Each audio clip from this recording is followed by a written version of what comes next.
Hello, hello, y'all. Let me make sure everything's working properly. There we go. Yep. Hello, y'all. Thank you, Grave Walker, for the raid. Hello, hello. Hope everyone's doing well. How you doing today? What were you up to?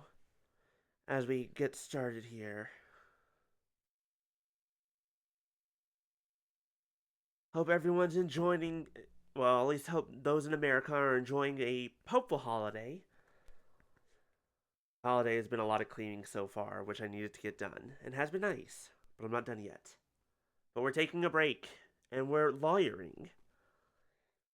Everyone loves a good lawyering, right? Or maybe they're just being sarcastic when we play D&D and they call me a rules lawyer. I'm just kidding. I'm not actually a rules lawyer. That's not my thing. I'm more the real cool person. But I digress. Hello, hello, Gravewalker. Thank you. I hope your stream went well. I'm gonna go ahead and get started here. I think we're on day 2 of the trial of the academy. So, a lot of weird stuff's going on. Oh, right. I almost forgot. I need this. I knew there was something I forgot. I was running a bit late today. There we go. I need that one. That way I can have my notes up if I need them. What are my notes? Blah, blah, blah. There's the backdrop, which we already did. Proof of time. There's some bribery going on. Pulling it now. Thank you for the follow, Gravewalker. It did show Ray. Thank you, thank you. I appreciate it. It just came before I went live, so it didn't show it up. But thank you, I appreciate it. Welcome to the network. Welcome to welcome to the Glitches and Witches. Sorry, my brain's mush today. October 26th, 9:45 a.m.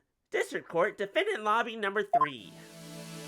Are you able to sleep last night? Oh, sleep? Sure! I slept after a grand total of 0 hours. Boy, if that ain't a hell of a fucking mood, though. It's like, yeah, no, I sleep just fine, I say, having woken up like 5,000 times over the course of the night. Hi, Maya. Oh, posture check right off the bat. You got it. Hydrate. Will do. My tea is still warm, which is good. Hi, Maya. Hope you're doing well today. Hi, Gavin. Hi, Glimmer Boy. Guten Morgen, you two. You look like you're ready to put on a real show. Copper Huntress. Yeah, it was weird. Twitch, maybe it's my fault, but Twitch was acting kind of weird. Where it's like it didn't the stream cord to the Discord. But whatever, it's fine. But thank you for joining us, Gravewalker. I appreciate it. Always good to like get out there and see. I mean, what were you playing, by the way, while we're making introductions? Actually, you know what? Since you're new here, let me go and give a quick introduction. Hi, I'm Rika. You can also call me Akamaru. Either one's fine. I play a lot of different games, variety streamer. However, a lot of them also happen to be visual novels. Ace Attorney. We recently beat Digimon Survive. We're going back to Digimon Survive soon. We've been playing Sly Cooper series. We started Alan Wake Remastered last week. We're trying to get back to Persona this weekend. We do a lot. And sometimes art. 3D stuff. Like all this right here, I made this. I made this handmade body. You're playing Final Fantasy XIV? I've never played it. I've not been a big MMO person. Music's a bit loud. I can turn it down. I've never been a big MMO person. It looks fun. It's just something that I would need to get into and devote my entire life. It scares me. Oh, but before you do, I have a good luck for you. The voice print analysis came back and the results couldn't be more clear. The voice in the mock trial video and the tape recording are one and the same. Falsified evidence! You'll love to see it. You're chilling a lot, that we love to see it. You love to see it. What were we saying? Yeah, falsified evidence. Hell yeah, let's go. In other words, the recordings of the ever case.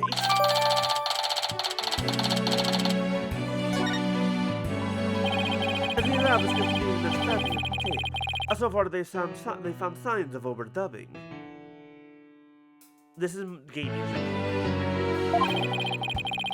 But it's going to take a bit longer to recover the audio that was erased. Who's there? Wait! Did you see who it was? No, I got a quick look, but they got away. I think it might have been Hugh. I bet he was eavesdropping. Spoiler. Reminder of what happened last week. Last time we saw Hugh, Junie was like, yeah, when I saw Hugh the day of the murder, he looked like a zombie and he was covered in blood coming from the art room. Which, to them, goes, oh shit, Hugh did it, but to me is, Means did it and is pinning it on Hugh. I'm still calling it that Professor Means is the murderer.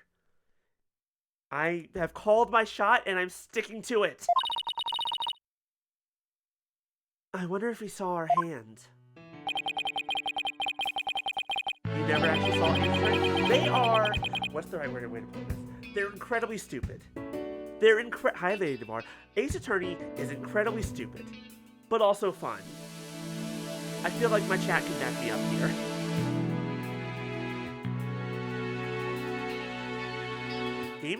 How is game super loud?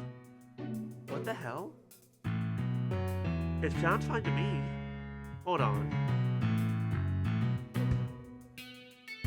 I know what the problem is. I fixed the problem. Hi, I'm sorry I didn't realize I didn't turn off an audio source. Oops. That's my bad.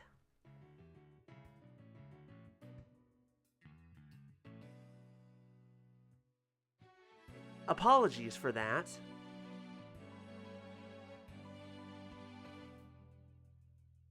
Full disclosure, basically what happened was I redid my Elgato source and completely forgot to mute the audio from it because I use it through voice meter.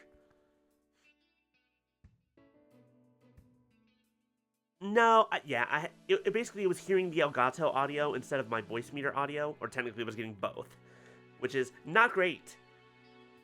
Because I was redoing stuff recently, and I forgot to turn that off. Oops.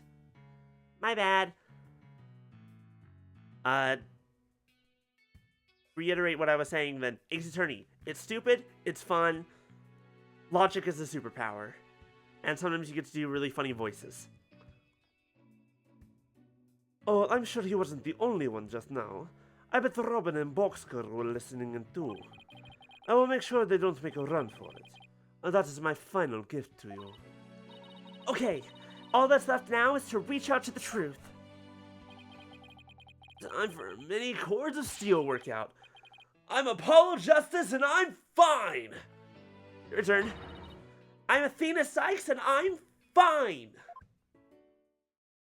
Chords of Steel.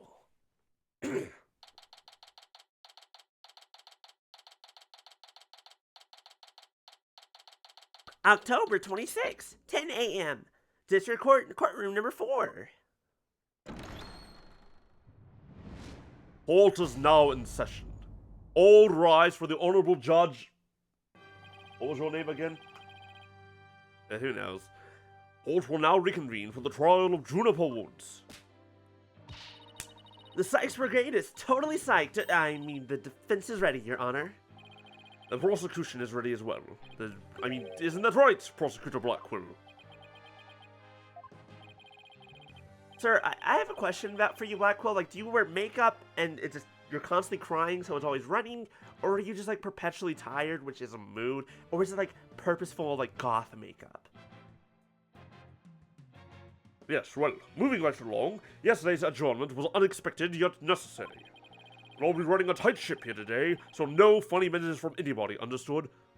Oh yeah, also last week, trans allegory happened without actually being trans. There's a whole thing.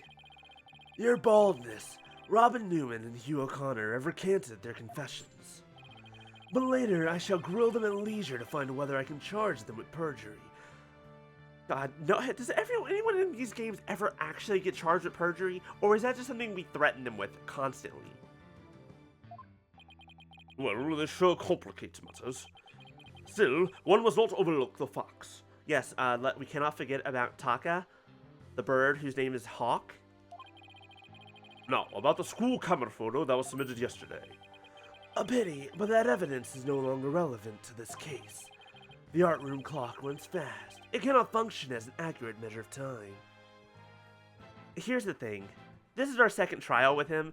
Dude basically has a leash on the judge. And also, if you notice the shackles, he's a convicted murderer. Personally, I think he's a convicted murderer for good reasons. However, it doesn't change the fact that he's a convicted murderer. Who's in jail when he's not over here prosecuting, and we don't understand why.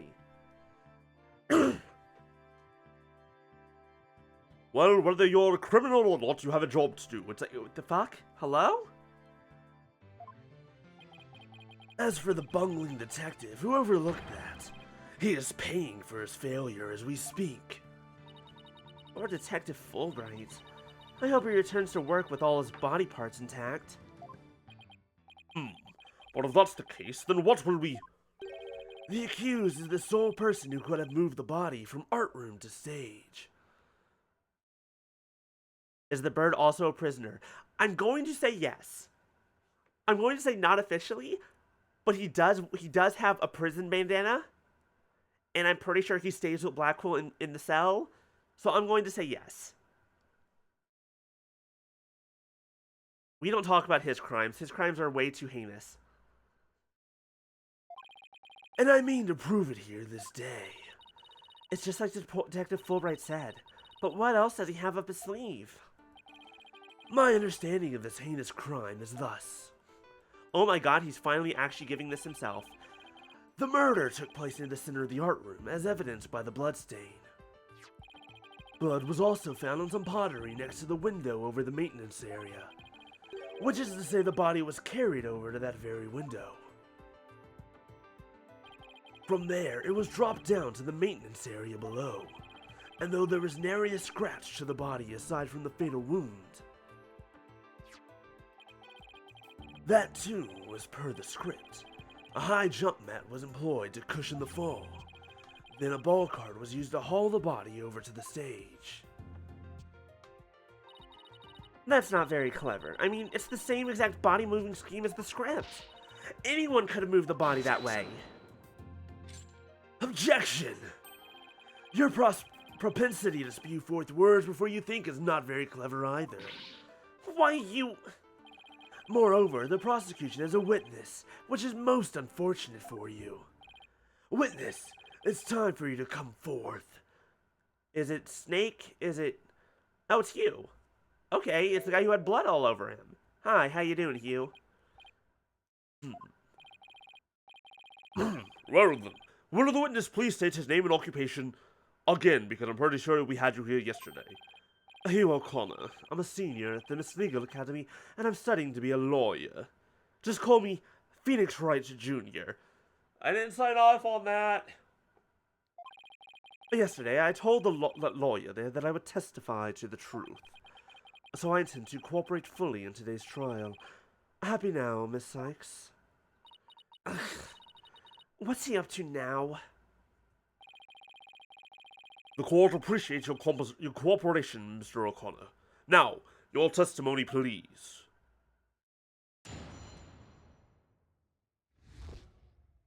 Why do you have Komaeda's fucking, ahoge? Like, seriously, same exact fucking shape, just different color. Shorter hair in general. The lecture hall was packed before the mock trial, but the rest of the campus was empty. And that's where I saw Juniper dragging a large mat from behind the stage. I was watching her from a vantage point between the stage and the maintenance area. She was heading towards me, so I assumed she was on her way to the maintenance area. But I didn't have time to stand around and see what she did after that. The real truth hurts so much, doesn't it, Miss Sykes? Or maybe you thought I was going to bring up something else entirely against your client? Ugh, never a snappy comeback when I need one. Also a mood. I always think of the really witty stuff like 3 hours later. He's coming straight at us today, using any means possible. To protect the students who had to climb up high when setting up the stage, a mat was brought over to the stage from the storehouse. Our client is the student council president. What's wrong with her taking it upon herself to put the mat away after they've used it? Objection! Oh, there is plenty wrong. There's but one mat in the entire school that could cushion a fall from such lofty heights. Ergo, the mat in question was indispensable to moving the body. Ah! It sucks being the last to know everything. I think I get it now. The drag marks we saw behind the stage are made by the mat. I don't think this guarantees that she did it. Like, cause this really doesn't. This is really circumstantial evidence. I'm gonna be honest. Like, anyone, like, if it belongs in the maintenance area, all someone else had to do was just move it over slightly beneath the window. If the only mat of that thickness was where the body is assumed to have been dropped, it would be hard to deny a possible link to this case. We're off to a bad start again. You sure you're okay, Athena? When are we not off to a bad start? It's always a bad start. It never starts well. Things are always bad for us. We are the underdog. It's what we do. The one time we weren't the underdog was when Phoenix Wright lost his attorney's badge. It's game on, Hugh. Game on. It's time to wait, no, wrong series. I'm gonna turn your arrogant, perfect score grin into a teary-eyed frown of failure. Well, that being said, perfect scores don't matter when he's perfect scores don't really matter when we know that he's fucking bribing his way to the top. There's a good start, not in these games.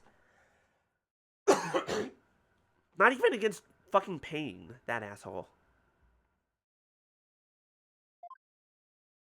Even then, we're always on the back foot.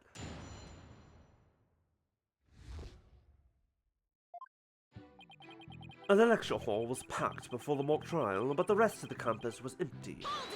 Alright, let's start pressing. Let's... Hold it! Hold it! Hold it right there! What? I was just getting to the important part. Eager to unsheathe your blade, Sykes Dono, your heavy breath heaves to where I stand. Objection! How rude! A human's breath doesn't travel anywhere near that far. So the only issue is the distance. You're not denying that you're a heavy breather. I'm just saying that scientific studies have proven that it's not... In there, Athena. No matter how many insults they hurl, it won't affect the judge's opinion of you. What about my own self-esteem? Let's get back to what happened before the mock trial. Really? We didn't even let me touch on... Okay. Dragging a large mat from behind that stage. Our client was simply putting the mat away. It had nothing to do with this case. Objection. That is where you are wrong. There is but one mat in the entire school. We already talked about this. Hence, the mat dragged by the accused was essential. Yeah, but that doesn't mean that she put it there. We win this one. I promise to donate another thick mat to the account. I promise to deck this guy in the face. Now, show me how to show you the truth. You'll have my full cooperation. I want to punch your smug ass in the face, too. Well, does that mean she would have had to pass you? Mr. O'Connor, are you positive you were standing exactly where you said? How's the judge keep up at this point? Let's be honest, he doesn't. Let's be real, he doesn't do anything. The judge doesn't do much. He just kind of sits there. I was between the stage and maintenance area, and she was behind the backdrop. He's sticking to his guns. The issue here is where Hugh was standing when he says he saw Junie. But nothing I say will mean anything without evidence. Time to dig a little deeper. What evidence do we possibly have? Wait, wasn't there a fence there? Hold on. Yeah, isn't there a fence there? That doesn't make any sense. Oh, and before you ask, I had my glasses on. Therefore, I'm positive it was Juniper. That is not an issue. Oh, she was heading towards me, so I assumed she was on her way to the maintenance area. I'm going to keep pressing him just to see if anything else comes up, but my brain immediately says, hold on, fence. You shouldn't assume anything. It only shows that you're not positive. Objection! Objection. Such wild momentum. Perhaps you were a raging bull in your past life. Objection! Don't compare me to some stupid farm animal. Boy, Justice Dono. Her assertion was Juniper was simply putting the mat away. In that case, where would she be taking it? Oh, to the storehouse. Over in the maintenance area. Precisely. Therefore, there's not wrong with the witness's judgment in this matter. It is your wild charges that are the issue here. Thank you. I do enjoy I would call it voice acting, and I have fun with it. It's probably the most fun thing that I do with the Ace Attorney games, which is why I also have this tea that makes sure I don't hurt myself. But I cannot help it if you keep seeing red. He's going to get a face full of justice, Apollo style, if he keeps that up. Anyway, I saw her heading towards me. But I didn't have time to stand around and see what she did after that. In other words, you don't know what the fuck she did. Then it's entirely possible that someone else moved the body, correct? Objection! Are you mad or merely delusional? Everyone was in the lecture hall before the mock trial. The rest of the campus was empty. Okay, so we are saying that this was right before the mock trial, during which everyone was in the mock trial area, and the fence was up. The fence was up, you son of a bitch! Ergo, the only probable suspects were the 3 trial participants. I still say everyone's forgetting about memes, but maybe I'm wrong.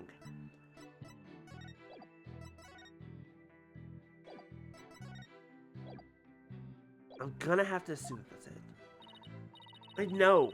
Thank you for stating the obvious. I also know that you, Hugh O'Connor, were one of the participants. Mr. Confidence sure goes all out when he tells the truth. Well, I don't think he meant for any of that to be misleading, but it doesn't make it factual. Careful now, Athena. A genius like you could be leading you right into a trap. A genius wouldn't need to bribe his way to perfect scores. I'd be surprised if he wasn't. But all I can do is charge forward with both eyes open. It's not a trap if you know that it's a trap, right? If you wander into it perfectly. Alright, I'm gonna save it here because I'm worried I'm wrong. Pressing didn't give us anything, so we must have evidence. So it must be... Objection! Music stops, we win! So, you saw the back of the stage from between the stage and the maintenance area? Well, let's take a look at this photo taken by Miss Scuttlebutt, shall we? This photo shows the students setting up the stage the day before the mock trial. Do you see the big construction screen to the right of the stage in the background here? Why, yes. In fact, there were a bunch of those next to my house until a few days ago, too. It really messed up my sleep schedule, I'll tell you what. In fact, I'm still recovering from it. I can barely see. I feel like I might fall asleep at any moment now. Are you sure you should be working today? Judge, yes, I'm awake. I'm awake. Why wouldn't I be? Overruled? Did someone interject or something? I don't know. It was so noisy behind there, but I couldn't take a peek. Oh, how it piqued my interest. Exactly, Your Honor. You cannot see past such screens. That is their purpose. Now let's see. How exactly is that screen positioned again? Aha! Since it was to the right of the stage, it should be right here. And from this vantage point, the witness claims to have seen her client behind the stage backdrop. Oh my! But the screen would have been completely in the way. That's right!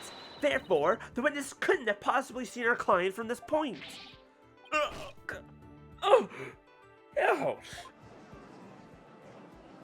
How do you keep a bow? Well, I guess we're not seeing the bottom of it. Order, order. Mr. O'Connor, have you been lying in this court again? Need I remind you that you're 18 years old and no longer a minor? I believe you're 18 anyways. Correct, they are. The screen. Wait, no, hold on. What was his voice? Alright, it must have slipped my mind. What are you telling me you, Mr. Genius, forgot something as literally big as that? There are two kinds of memory lapses. The normal kind you mouth breathers have, and the genius level lapses of memory that people like me have. That's what I'm going to start calling it now. When I have ADHD, I'm going to call it a genius level lapse. Like, I'm sorry I forgot about that. It was an ADHD brain, aka a genius level lapse in memory. Why don't you just admit that it was a normal, everyday brain fart already? And that you were fucking lying your ass off? Will the witness now please restate what he remembers minus the lapses in memory? Why are they allowed to amend their statements so easily without any problems? And we still believe them? That's easy. I was on the other side of the screen. In other words, I witnessed Juniper from the stage side of the screen. You are testifying that our client was behind the stage.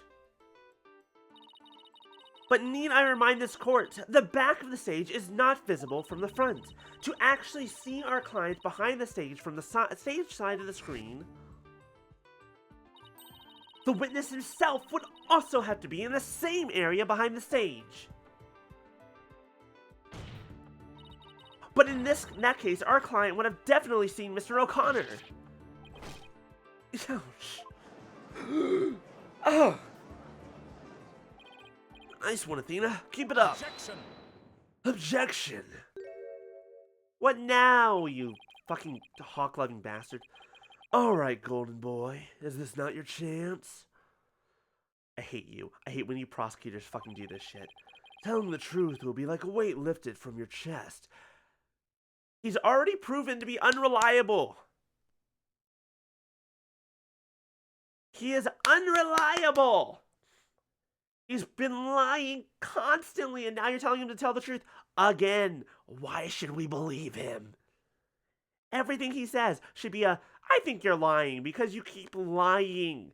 You keep fucking lying, my dude. The truth? What truth? The fact that Golden Boy here was where he initially stated. That is to say, he was between the maintenance area and the stage. But then the screen would have blocked his view of... On the ground, yes, his view would have been blocked indeed. But consider how smoke always wants to rise up high. Athena, look at the photo again. Do you think... something on the other side of the screen? Something high enough to see the stage? No way! This crane right here? But I don't remember seeing a crane there on the day of the mock trial. Me neither, but it's probably safe to assume it was moved before you found the body. That's far enough, Prosecutor Blackquill. Remember, you promised!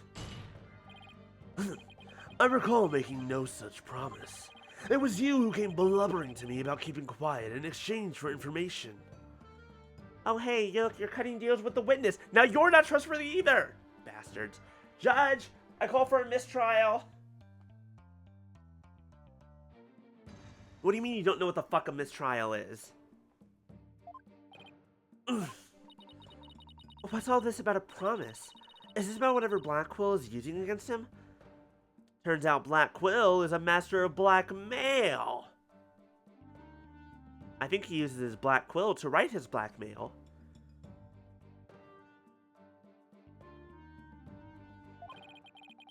And what's it got to do with going on into the crane? Golden Boy did not go up in that crane for fun. He was working part-time as a crane operator within the school grounds. You what? Do you mean to tell me a high school student was operating a crane I mean, technically he's 18, so... Objection! The witness, I object to the prosecutor's last statement. There's no proof I ever operated that crane. Hold it! Actually, there just might be something that proves you did. What? If this whole part-time job thing is true, I doubt it'd be limited to a single day. You were probably working at the same site the previous day, too.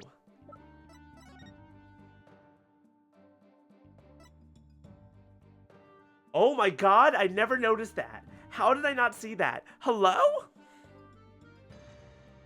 How did I not see you? I guess I just wasn't looking there. I was too busy looking at her. And not at this guy. Not him. Her. Yes, that's a her. I promise.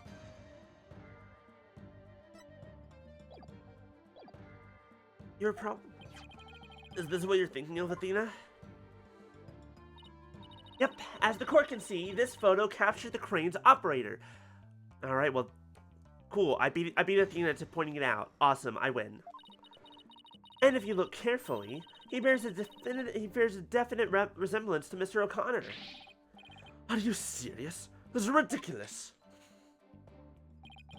How very interesting. Let's ascertain whether this is ridiculous as the witness maintains.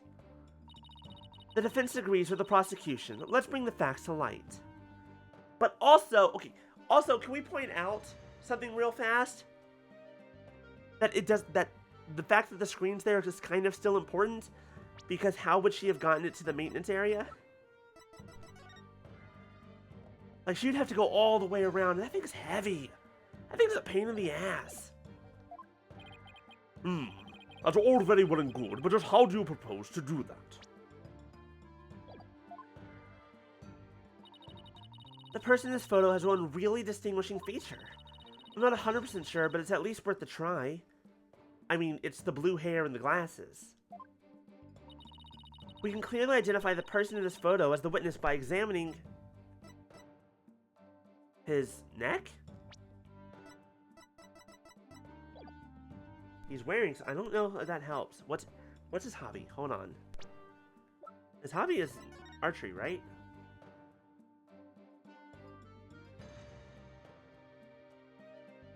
I don't see his bow anywhere. So it has to be his neck? I guess?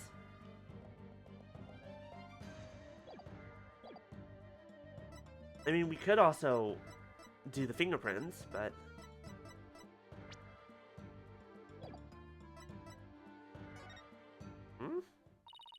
The figure in this photo is wearing a very unique object around his neck. Why, yes, you can see it's right there. But then, are you saying you mean to... Mr. O'Connor's neck is almost entirely concealed by his tall collar. But that's exactly why I believe this warrants further examination. No, not a chance. That would be a blatant violation of my privacy. You are a disgrace of a man. Now start unbuttoning that collar before I hack it off. You will undress right here, right now, in this courtroom. Do you have to put it like that? Yes, I do. I mean, you can say it a different way. No, this works just fine. Like, you can just say lower the collar, like, that's as much as we need. Yeah, what's the big deal? Now let's see your neck. Or do you have vampire bites there? I guess I have no choice.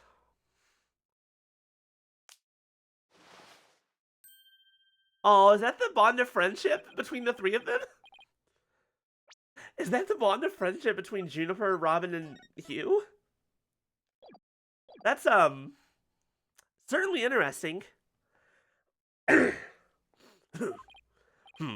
my. So, where did you buy that neckband, if I might ask? I didn't buy it.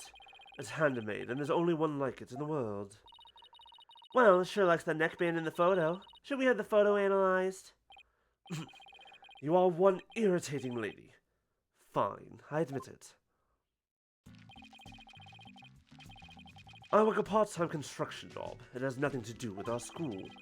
Operating heavy equipment is no big deal for a guy who can parallel park one-handed. but I never expected one of my jobs would take me to my own school. But when you factor in all of the required tests and apprenticeship period, wouldn't you have to be at least 20 to have a license for operating a crane? Oh, about that. You see, I'm a genius, so, you know. Objection! Objection! Let us dispense with this inane charade, golden boy. Hold it! No, Prosecutor Blackpool, please don't! High school seniors are 19 at most. Thus, they fail to complete the requirements. But that does not apply to you. Does it, Mr. O'Connor? Why doesn't it apply? He's a senior, so he's around that age, right? No, don't, please! Actually, Golden Boy here is 25. He took a 7-year break from school. What? Hold on! Hold on! Hold on! Excuse me? Oh, too low. Hold on, what? Excuse me? You tell me there's a fucking... I have so many questions. I mean, like, no shame in finishing high school at 25, I guess. Most people usually just do a GED. They don't, like, actually pretend to be 18. They also don't declare their love for an 18-year-old. I mean, 7-year age difference isn't the worst. But still, that's actually not great still. There's a lot to unpack here. There's a lot to unpack here. There's a lot to unpack here. I just... Oh, the dossier's wrong because we were lied to and we thought he was 18. Wait. Come again? I love how... Technically, he was going to declare love. Okay. For those of you not here, Juniper Woods, Hugh O'Connor, Robin Newman, best friends when they were freshmen in high school. Juniper and Robin, same age. Hugh, thought to be the same age. Apparently not. Apparently 7 years older than them. Here as seniors, in their third year, basically he was like, if I win the mock trial, that is the pride of our school festival, I will confess my love to Juniper Woods, and everyone knew that this was going to happen. Or at least this was the tabloid stuff. But also, I'm pretty sure it was real. So, he technically didn't, but he was going to. And she was very adamant about him not doing that. And I thought that that was just because it would mess up their friendship dynamic. But now I'm realized that might not be the case. Maybe she knew. Take a gander at the official school enrollment documentation. It's all right there.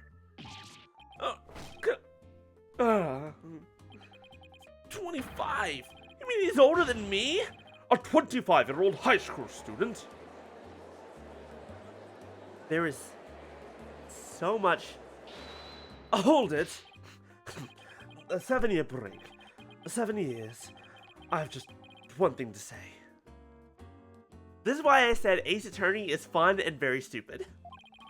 There are two kinds of 7-year breaks.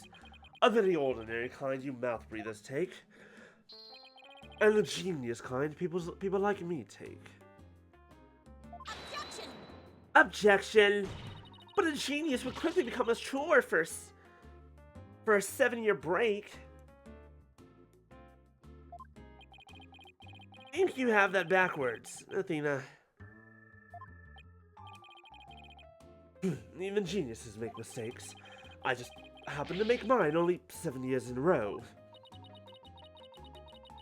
Only Hugh could get away with using only like that.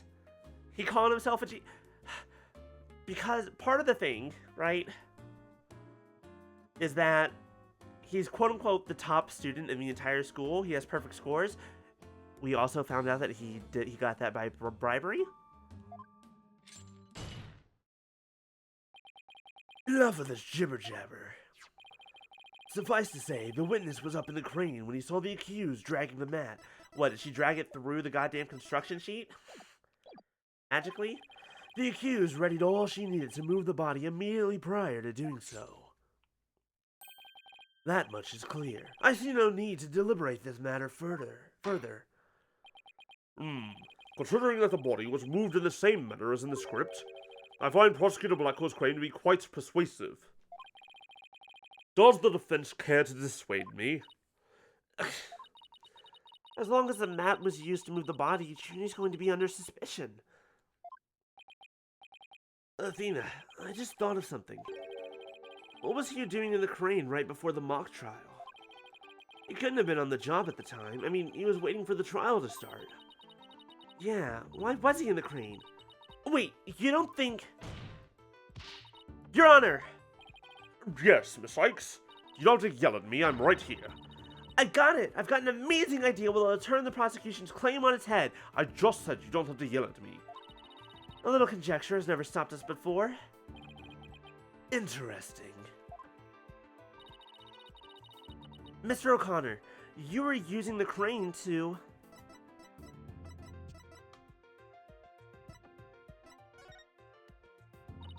The body was just like it was in the script, so it must have been moved like in the script too. At least, that's what the prosecution believes. How simplistic, even foolish. I like that you're smiling, but you're about to not be. Those are pretty strong words, Athena. You sure about this? The witness is a licensed crane operator, so he could have used it to move the body. Objection! Objection! Well, Golden Boy, care to chime in? I intend to say no more on the matter, save that this does not bode well for you. Wait, he's on my side this time? Or is this another trap?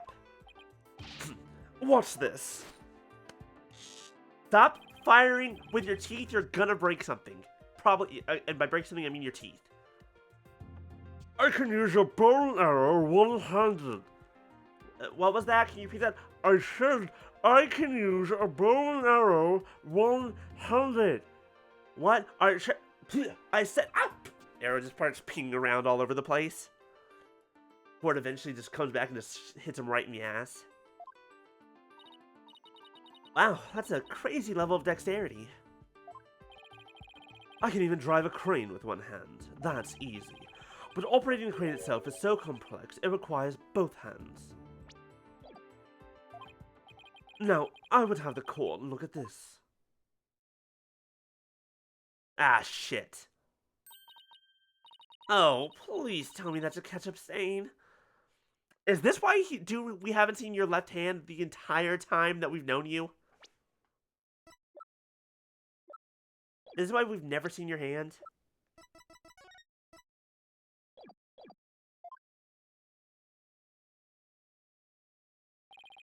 You wish. My hand was injured and required surgery. That's the reason I kept my hand in my pocket all this time. I have already verified this with the hospital treatment. Quite a nasty wound, they say. Oh, how did you hurt it?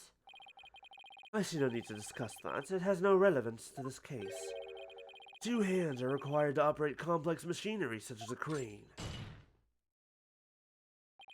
Ergo, on the day of the mock trial, the witness was incapable of moving the body by crane. Now I'm the fool?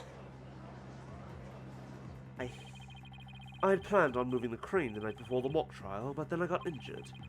I wanted to keep my part-time job a secret. I had to do it before the mock trial instead. Ugh, and here I thought this was the big break we've been waiting for. Now the defense's sophistry is laid bare, I would have the court recall my claim. The body was dropped out of a third floor window to a mutt near the maintenance area. Then a ball cart was used to move it to the stage. See, I've been paying attention. I know exactly what's going on here. Well done, your baldness. Now consider this. The accused was sighted dragging that mat. Ergo, it was she who moved the body. I still don't believe you.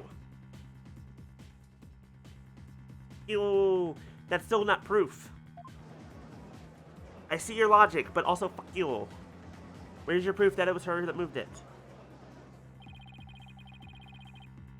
Well, I think you were on the right track, Athena.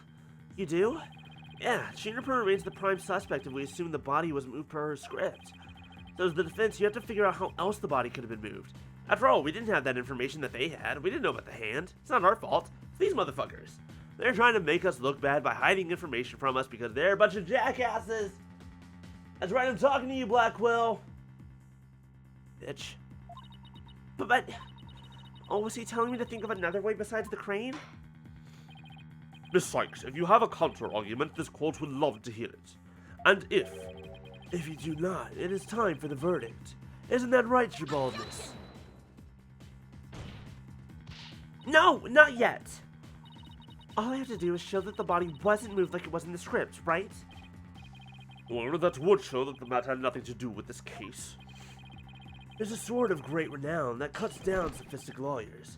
Its name is evidence. Tss, you don't scare me. Force a smile, Athena. You can do it.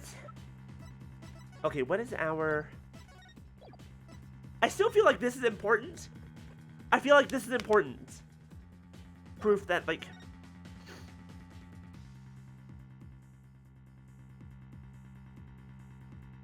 That's like the fact that this was fabricated at all needs to be brought up at some point. It feels important. Let's see here. Do we have evidence that the mat wasn't used or involved? What's wrong with your face, Athena? It's a weird mix of terror and creepy grin. Just focus on how the body could have been moved without it being dropped. Oh! I know. Damn it, we don't have a picture of it. But this. The flag. It was moved in the flag. This one. This is our proof.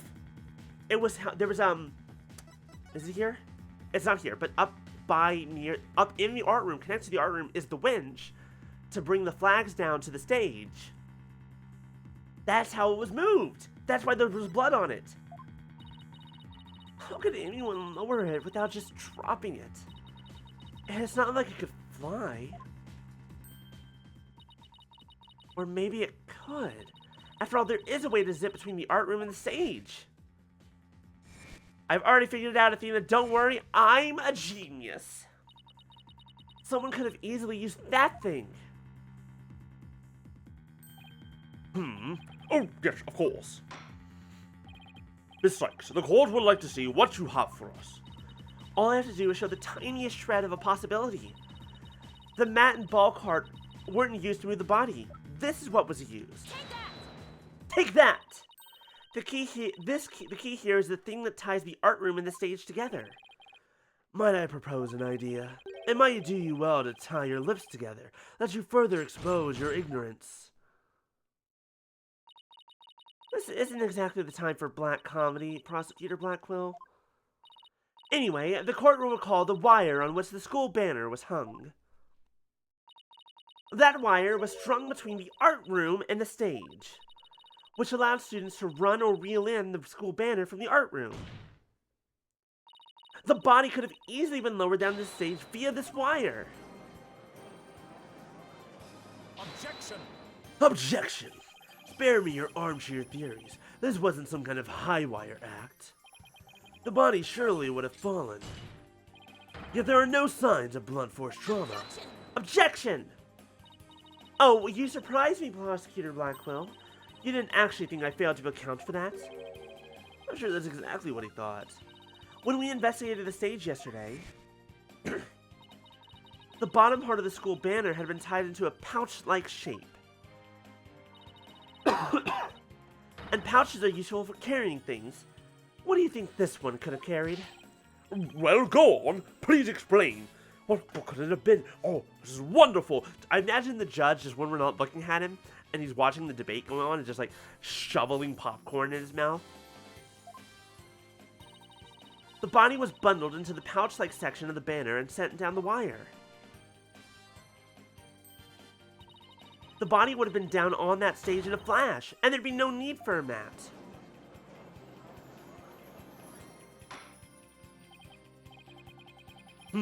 I've heard the phrase carrying the banner, but the banner doing the carrying. Objection. Objection. I've no patience for you and your cheap parlor tricks. Your claim is as shaky as its corpse performing that absurd high wire act. Exactly, Maya. That's exactly what I'm thinking of. If you have an actual objection, then just come out and say it. I trust you recall the bloodstains left on the art room pottery. If the wire had been used to move the body, it would have to be via the window above the quad, the one with the winch. However, the bloodstained pottery was next to the window above the maintenance area. That could have been fabricated. Ergo, the wire and banner had not at all to do with the case. Then how do you explain the blood on the banner, you bitch? You you fucking edgelord motherfucker. Oh, the bloodstained pottery, I remember that. This doesn't look good. We'll be back to the math theory if we don't do something. Well, Miss Sykes, I hope you have something better than this time than a circus act. If my wire theory is true, then that blood on the pottery must not have been... Maybe it wasn't the victim's blood. It was Hugh's blood. When he hurt himself, the hands covered in blood was his blood. Maybe it's not the victim's blood. Did the police check to see from whom the blood on the pottery came from? Shame on you, Sykes Dono. Have a little more respect for the constabulary. I have none. Absolutely none. Detective Fulbright here. Fulbright. See, this is why I have no respect for the cops. Looks like they didn't check it. Don't let it get you down, Prosecutor Blackquill. Everyone makes mistakes. Spare me your cheek. We will know not either way till the tests are run. True, but in the meantime, I'm going to press my claim as far as I can. Your boldness. I demand that the blood on the pottery be analyzed this instant. Of course, it shouldn't take long to get the results back.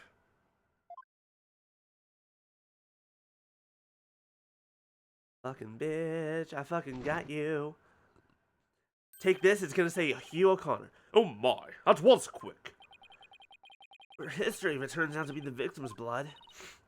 Please, please let it be someone else's.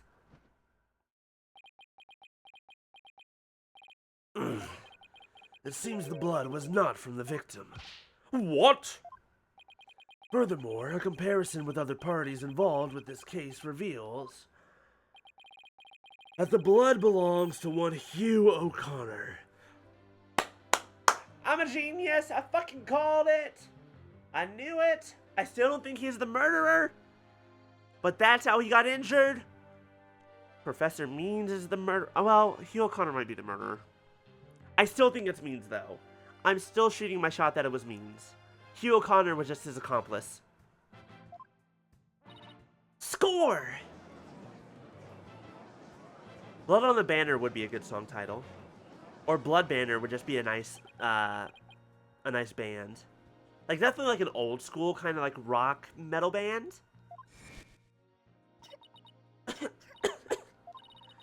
Don't worry, Junie. Just try to relax. Look, if you don't know much about Ace Attorney, this happens a lot. This comes up a lot. They also present evidence in the middle of trial, despite the fact that evidence is supposed to be presented to the judge and the other party before trial.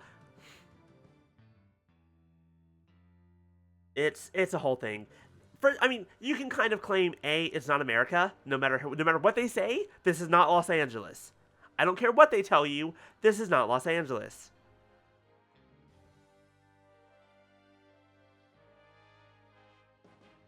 But also, this world's fucked up. His hands were dripping with blood. It was his blood. Your Honor, as we saw earlier, the witness's left hand suffered serious injury.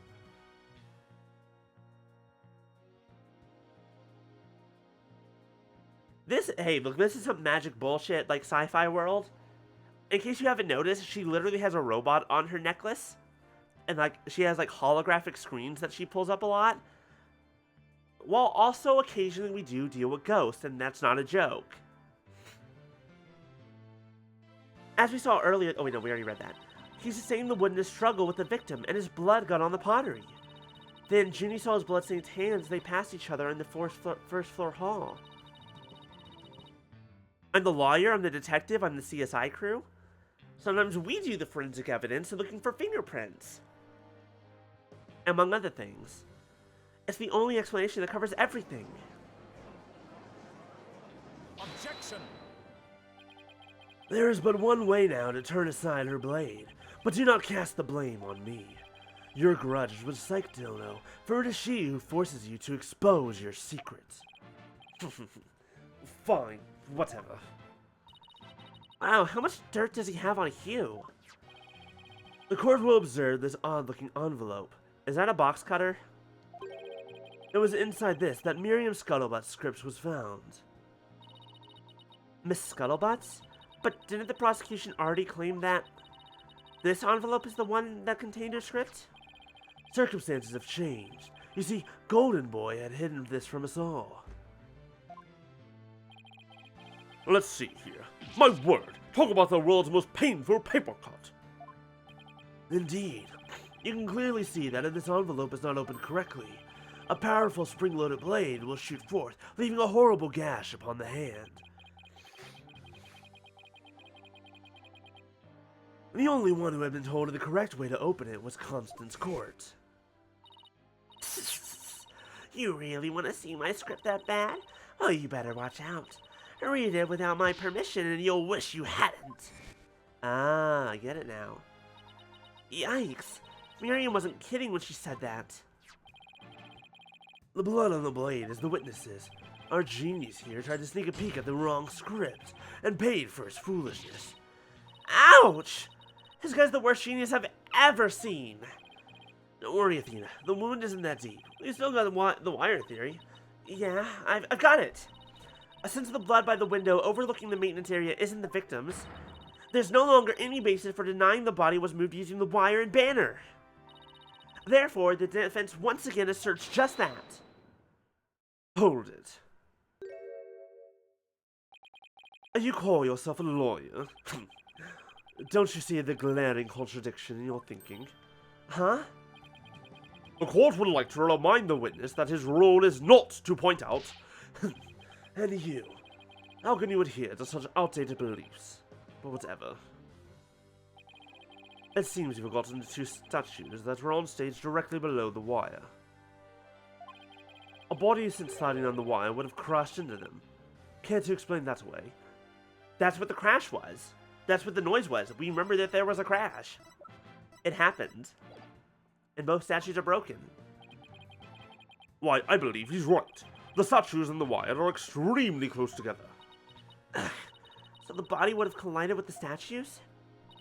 What if they did collide? Wait, that's it! See, hologram. Who knows, their blood analysis might be much faster. Speaking of those statues, we still don't know how they were broken. But if we assume the body crashed into them, that would also explain that loud sound we heard while we were in the waiting room. Oh, now that you mention it, you and Mr. Wright went out to the stage after you heard that sound, correct? Objection! Objection! Interesting. How very interesting. But may I ask just one question? When was it that you heard said sound? It was a little after the mock trial had started. Mr. Wright and I were practically bored to tears there in the waiting room when... Uh-oh. Which is why I say Professor Means did it! Means did it! I say Professor Means did it! Because there's no evidence that he was up there! Did anyone actually fucking see him up there on the balcony where no one could see him and he was looking down on everyone? I thought not. I thought not. And that was the sound you heard with... Wait. If that sound you heard did happen while the body was being moved, that would place it during the mock trial. Exactly, Maya. I go objection! Objection to... Not you. You're doing great. You're doing good. I picked your nose a little bit. You're doing good. I picked your nose a little bit more. Okay, that's enough nose picking.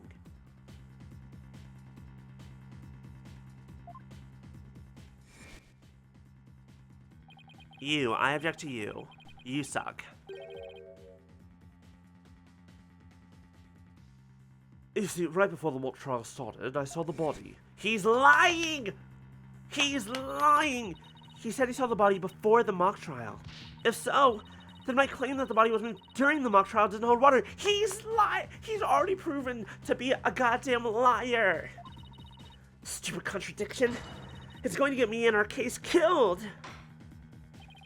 The focus was on just 3 suspects because the body was moved before the mock trial. Is this? Yes, it is. It is indeed. This is the mini tuber. Isn't it cute? Don't you think she's cute? Watch out, she'll cut you. But sometimes she'll just be really confused. And sometimes she's gonna be fucking pissed. But right now she's screaming objection a bunch. That has been the major premise thus far. Your assertion, therefore, contradicts the very foundation of this case. Objection. Both sides still lack incontrovertible evidence. So, should we not also treat Golden Boy's testimony with some levels of suspicion? Blackwell! Are you on my side now? Are you here to help me up? Help me up? Help me out? Are you here to do something great? Good point. Prosecutor Blackwell is on our side. I bet he's figured out the truth behind this case. Good. I figured it out 1,000 years ago. Like, how long? 2 or 3 weeks ago? Wait, no, hold on. Let me check my notes. I figured it out on the 20th. When was the 20th? I figured it out 2 weeks ago. Fuck you, I'm 2 weeks ahead of everyone else. I win. That's how this works, right?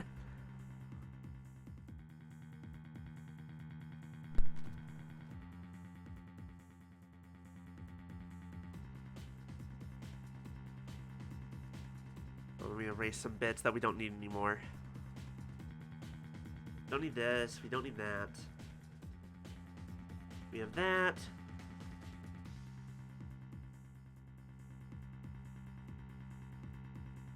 It was the day after the 19th.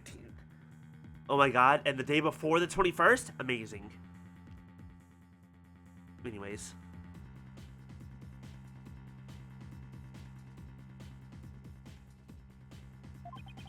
Oh, great. As long as he's not up to something else. If the statues really were broken when the body hit them, then Hugh's statement about seeing the body before the mock trial is a big fat lie.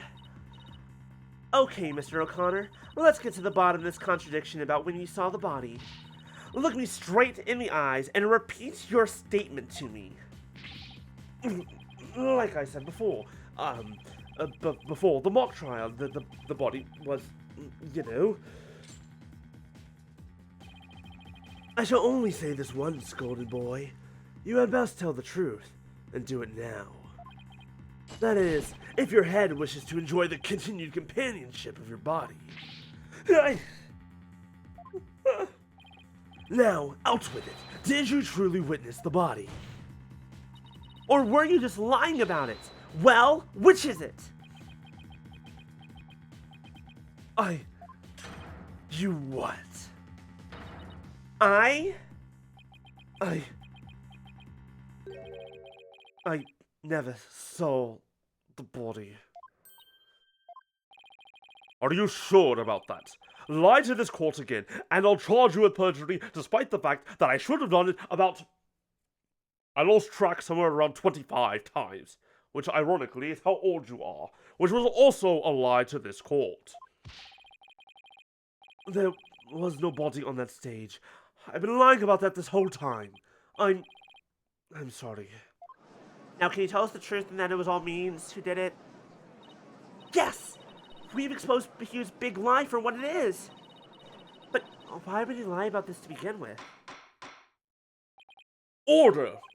The base premise that the body was moved before the mock trial has been overturned. I imagine this has an impact on both the defense and the prosecution's case. Well, first I'd like to thank the prosecutor. This brings us one step closer to the truth. Now at least we know the body was moved using the wire and school banner. Indeed. That much I shall concede, Sykes-Dono. I won't apologize for calling you foolish before, though. Don't ever expect me to apologize for calling you an idiot when you ended up being correct. No prosecutor will ever apologize. It's not within our nature, because we're assholes like that. The body was moved as you stated, and in the midst of the mock trial. So both sides are satisfied then? If the body was moved before the mock trial, we have our 3 suspects. But if the move took place in the midst of the mock trial, it is an entirely different story, and we only have the 1. Right. All 3 suspects were in the mock trial. That gives them solid alibis. Objection. How simplistic. Did you forget about the student in charge of the audio? Amidst the mock trial, she was the one soul who can leave and re-enter the lecture hall. Damn it!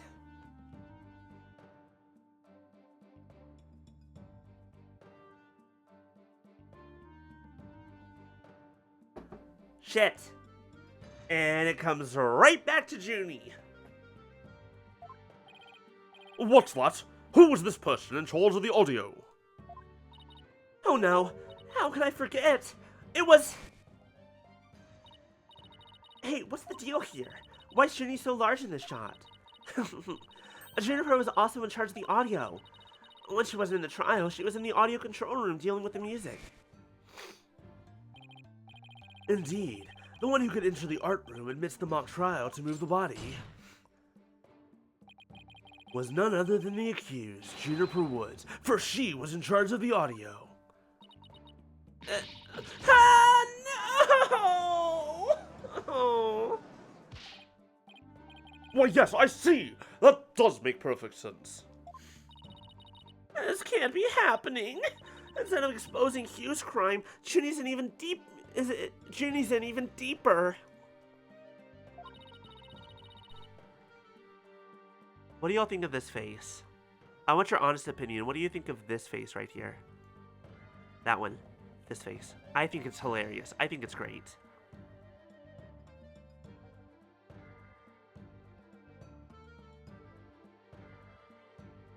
Top tier reaction image. Anyways.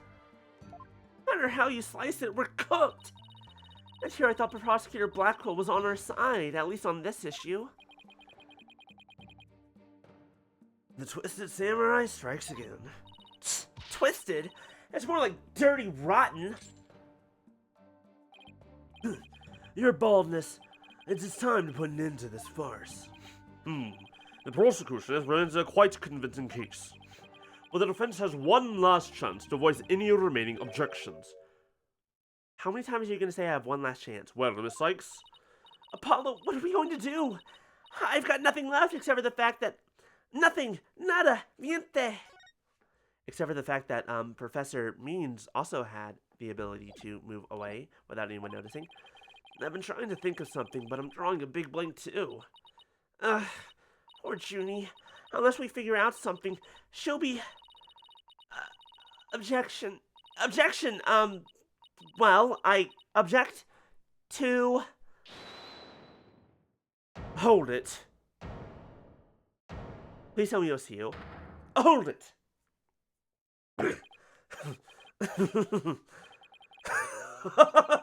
Stop right there. Oh my god, are you funny? All ears to me. It's time you heard about the rare genius of Hugh O'Connor.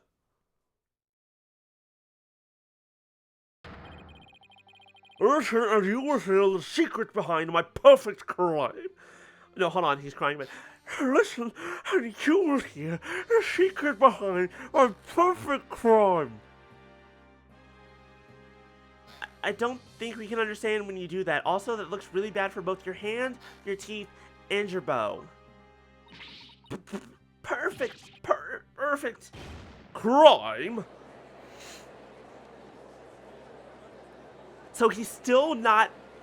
He's still not ratting out means. He's still not God damn it, you bastard. Just say that it was means. Pull this all together. Oh wait, this is some serious deja vu. Didn't we go through something like this yesterday? Yes, we did. This had better not be another one of his enraging traps. The murder, the moving of the body, the cover-up, it all sprung from my brilliant mind.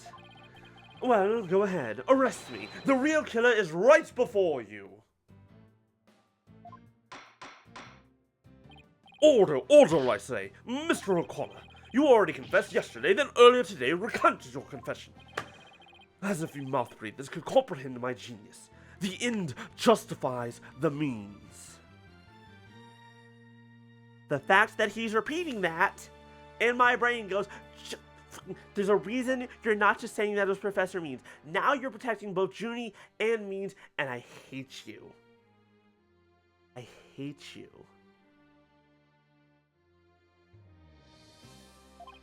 Now bow down and kneel.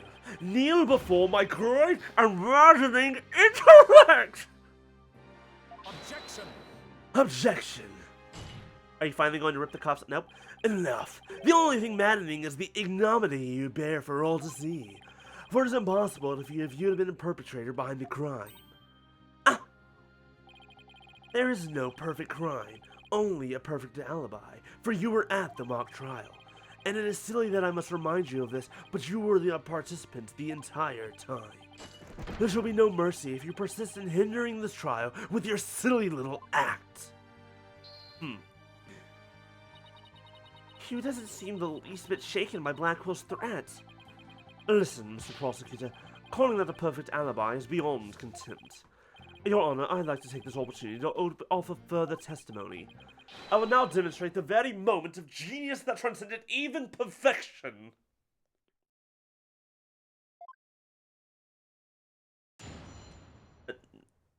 Well, I'm not really sure if it's time for my confession. I'm said it's time. You won't believe this, but I used a body double. That wasn't the real me at the mock trial. That means I didn't almost lose. My body double almost did. I slipped out stealthily while my double took care of the trial.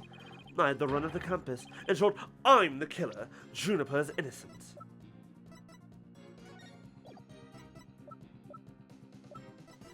I don't even know how to begin to prove that this is some weird bullshit. But okay. I have a question I was hoping the defense and prosecution might help answer. Is it just me, or does the witness's testimony make no sense at all? No, it's not just you, Your Honor. All I got from listening to that was a headache. Yeah, that was just plain weird, especially the whole thing about a body double. Well, I'm relieved it's not just me for once. And the prosecution, what do you have to say? Your Boldness, summon an ambulance this instant. The witness is stark raving mad. Yes, I think that would be for the best. Now then, let's pretend that's never happened and move on to my verdict. Hold it. You people don't believe me. It's not a matter of not believing you. It's more along the lines of questioning your sanity. Yeah, the funny farm just called. They want their genius back. Objection! Shut your pie holes. The intellect of a genius transcends even logic. Besides, don't you guys have that weird device for testimonies like this? Objection! Which is not a weird device, and I don't waste him on ridiculous testimonies.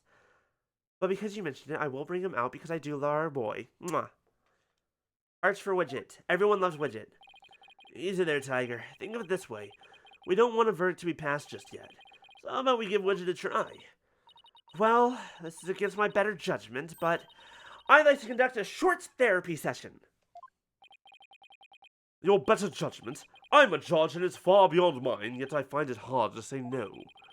Prosecutor Blackwell, I trust you have no objections.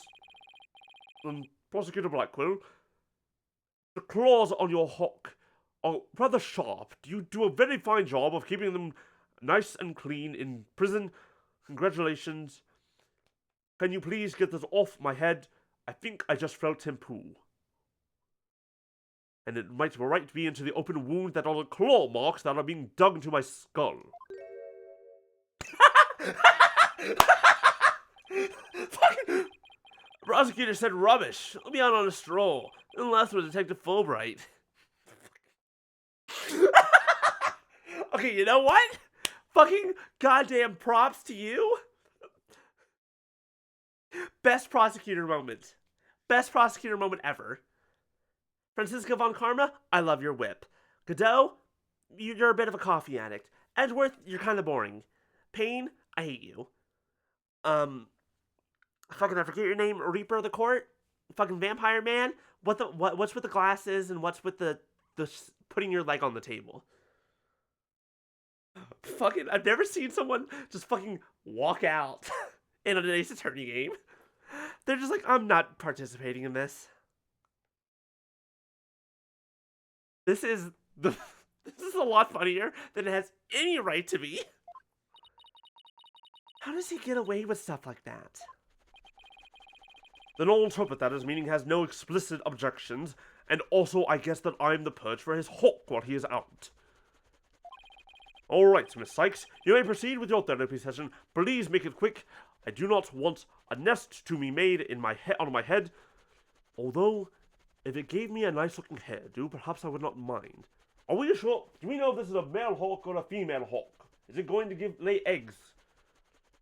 If so, then I couldn't wash my hair for several months while it lays eggs and has maybe chicklings. I've seen my share of crazy trials, but this one takes the cake. Does bird have fleas? Can birds have fleas? I imagine they can. They probably... I've never thought about that before. I wouldn't... Like, in all honesty, its legs shouldn't be able to scratch itself like that, right?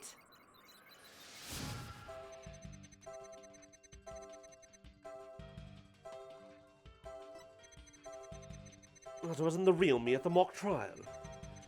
That means I didn't almost lose. My body double did. I slipped out stealthily while my double took care of the trial. I had the run of the compass. In short, I'm the killer. Juniper's innocent.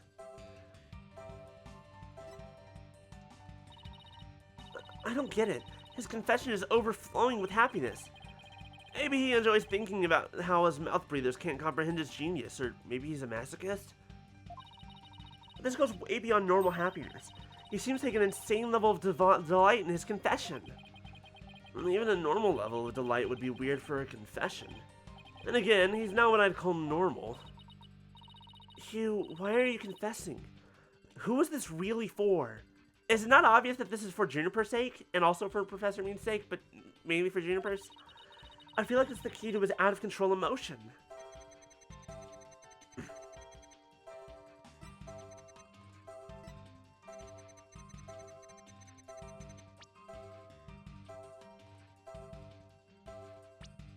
What's causing happiness? Well, this is obvious then. I can just go this part.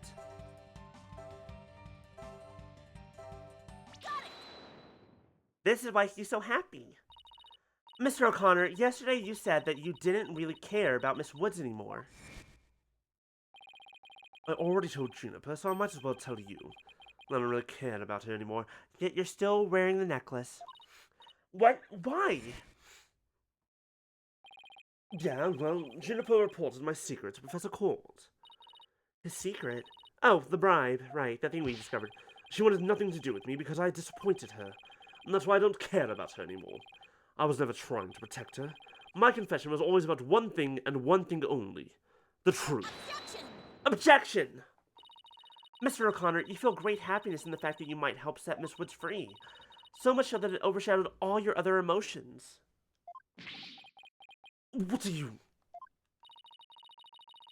I can hear it clearly now, Mr. O'Connor. The discord you've been trying to suppress. People don't normally feel like you do when you confessed. So Hugh really was trying to protect Juniper? Yes, I'm sure of it. Hugh's feelings for her are the real deal. But that means his confession is... Finally figured out the obvious, have we? Bird can have fleas, it's just not very common. Considering that that bird lives in a prison cell, it wouldn't surprise me. Why, Prosecutor Blackwell, you're black. You're back. The confession was not but lies, save for the part about being in the mock trial. Can we all agree now that the killer is the one in charge of the audio, i.e. the accused? Why couldn't you have taken a longer stroll? No, you haven't unraveled the genius of my body double trick yet. You can't be serious. Do you really expect us to believe you had a body double? Yes, I do. But if you think I didn't, then prove it. Either we quit here and Juniper is found guilty, or we play along with his delusion. Let's go with the least worst choice, but first, let me update his testimony. He's happy and shocked. That wasn't the real me at the mock trial. He's happy. He has absolutely no emotions about this. I slipped out stealthy while my double took care of the trial. I had the run of the campus. I'm the killer, but you're sad. Why are you sad? Mr. O'Connor, this emotion is... I don't know what you're talking about. Okay, never mind. I take joy in my intellect, feel anger to your superficiality, suffer sadness at the world's ephemerality, and wonder at the universe's mysteries. Should have brought my dictionary to court. I also suffer sadness at the futility of your efforts, but if you must.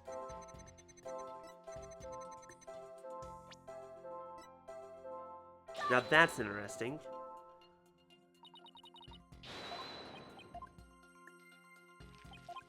Why? I thought that was weird. Is it not that weird? What's the weird emotion then? Is it shocked because...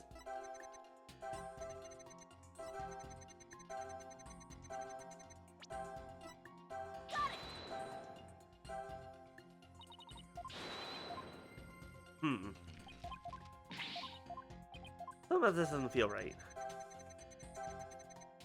Happy and shocked.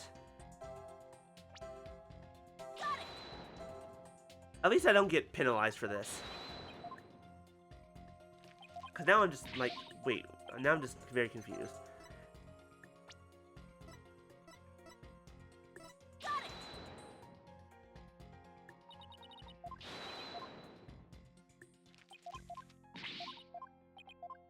Weird. Happy.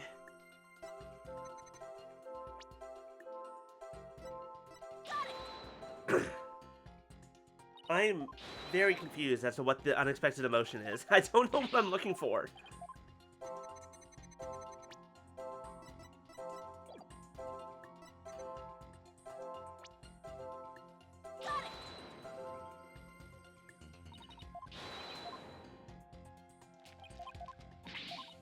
Hey, maybe I just need to relook at everything. My brain's not working. Let's restart. Brain shut down. Brain start back up. But I used a body double. Oh, whoops. I actually didn't mean to do that. I'm gonna be real. That was an accidental button press. I swear. I promise. But I used a body double. That wasn't the real me at the mock trial. That means I didn't almost lose. Shouldn't we expect him to be happy about this? Okay, yeah, it was the fact that something was missing. I didn't almost lose, you say? Very odd. You exhibit happiness the entire time, except during the statement. You don't know when to give up. Oh wait, now that I think about it. No, don't. Stop making stuff up. When I left the lecture hall, it was during Professor Mean's pre-trial speech. That's when I moved the body. I then slipped back in just before the verdict. So you're saying you were there the moment your double was about to lose? Yes, I was. And naturally I wasn't happy when I saw that. In any case, I was at the far end of the lecture hall behind the screen. I figured no one would see me if I came and went through the door there. Sykes, Dono, how much longer will you indulge him in this charade? Well, it's true that none in the audience might see him go through either of those doors. The faculty seats on the balconies are a different story and have a splendid view. I thought you could do better than that. The lawyer's bench is on the right side when facing the front of the hall. I use the door on the right side near the lawyer's bench. This means my movements were only visible to someone in the left balcony seat. Well, that seat was empty at the time, which is only natural.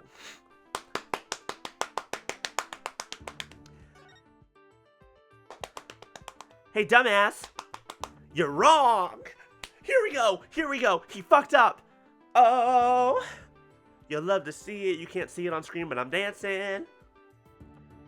He just sealed Professor Means' doom. Of course that one was empty. The balcony across from me was empty, obviously. Why would it be? I mean, because I looked up there and it wasn't there. That was Professor Courte's seat, right? That seat belonged to Professor Means. Uh-oh. Bitch, fuck you. I got it. Oh. After all, it belonged to Professor Courte, and as we all know, she was already dead by then.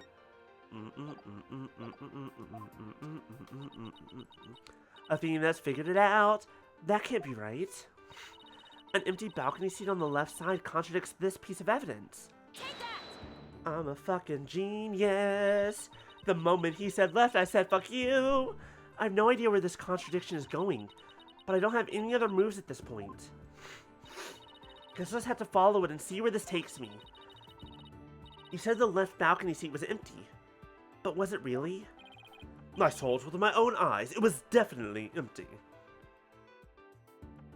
Thank you for dooming your professor, who you share a belief with and you are accomplice to. But what about this diagram? According to this, Professor Means was supposed to be seated in the left balcony seat. But if you left the lecture hall during his pre-trial speech, he would have been standing there at his seat, addressing the students and faculty. Go! No, this can't be right. You do no one any favors by exposing the falsities of his confession. Yes, I do. I've told plenty of lies so far. You've done what now? But this part is true, I tell you. There was nobody in the left balcony seat. You got to believe me. It doesn't seem like he's lying this time. Okay, Mr. O'Connor, let's have you testify again, but this time, don't spare any details. You got it. I'll repeat it as many times as you'd like. I mean, my ingenious escape act warrants repeating, considering I'm the real killer. All I really care about is whether that seat was empty or not.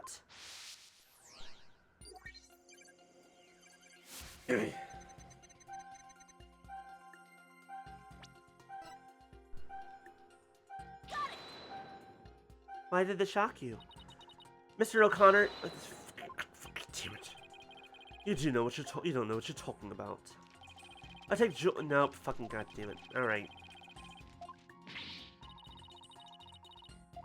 I guess the fact that he's not happy, like, again.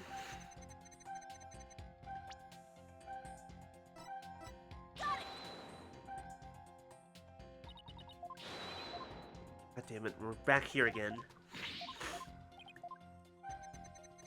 The second floor was deserted. Oh, he's angry here.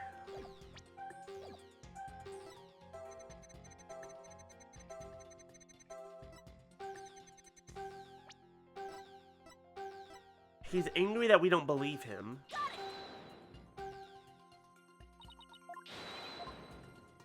feel like this is it, though.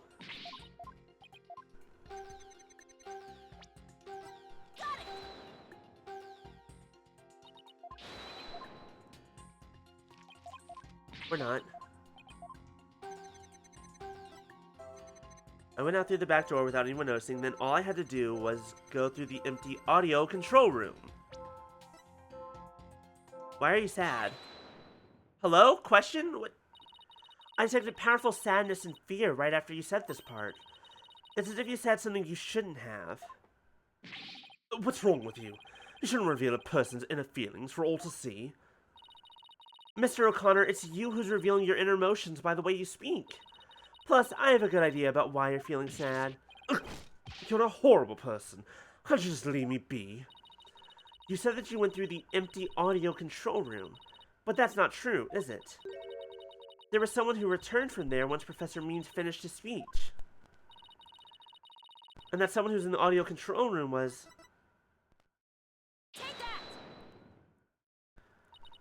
Mr. O'Connor, apparently you forgot that this person had been in the audio control room.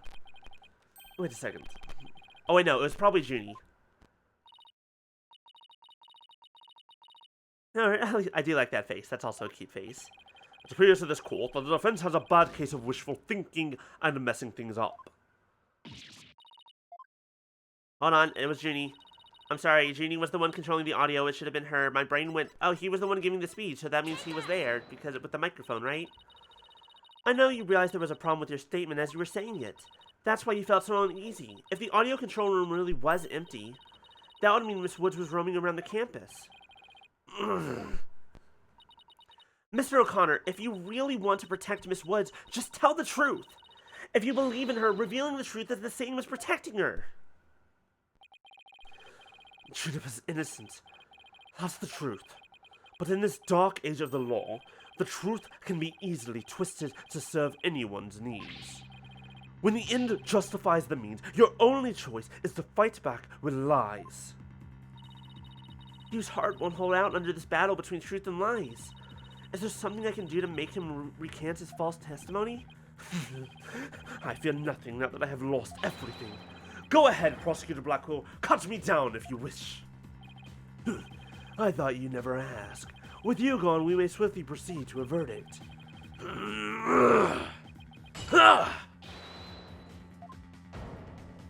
The convicted murderer is free again? Oh, he broke out of his shackles again!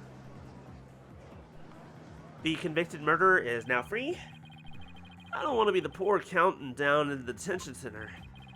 Hugh O'Connor, in deference to your valor, I will limit your suffering with one clean blow. Hold it! Could you wait just one moment before you cut him down? Silence! Do not come between a samurai and his foe. Ha! I never learned about this in law school. Careful, prosecutor. Remember that shocking experience you had last time? Very well. Golden Boy may live. For now. Enough already, Mr. O'Connor. Miss Woods would never want you to protect her this way. She values the friendship between the three of you more than anything. Objection. That's where you're wrong. She doesn't feel anything for me now. But what does it matter anymore? I might as well tell you everything. After I take a sip of this tea.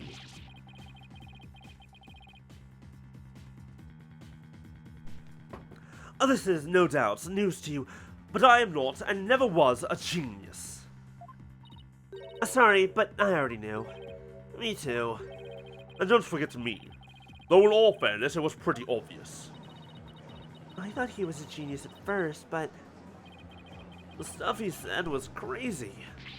No need to rub it in, just shut up and listen. It all started several days ago. I accidentally learned that my parents have been paying good money for my grades. But that's bribery, and also you're 25. Your parents are still paying for bribery in high school. That's normal. Why couldn't they just falsify records for you to go to college? And then pay the money there? Like, now that I would understand. That's the thing that really happened. Paying for high school grades.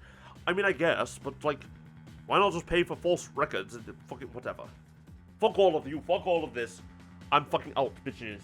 Judge out! So the bribery wasn't Hugh's idea? All of my perfect scores were the product of cold, hard cash, not genius. Even worse, when I confronted my parents about it over the phone, Juniper overheard me. Oh my, what a terrible misunderstanding. I've been living a... Oh my, what a terrible misunderstanding. I've been living a lie. I don't know what else there is to say. No genius. I'm completely worthless, I'm saying with the biggest smirk I've ever had. A perfect 0. Wow, from hero to 0, just like that. And who the thunk? Kind of want to watch Hercules again. It's been a very long time since I watched that movie. Phew. Even so, I still wanted to make it up to Juniper for disappointing her like that. That's why I wanted to clear her name by pinning the blame on me. I mean, she probably hates me now, so it'd be a relief for her to see me locked away. If you were trying to help her, then why did you testify against her? You were the ones who told me to tell the truth yesterday, so I thought if I did, it would help her. He wasn't trying to provoke us?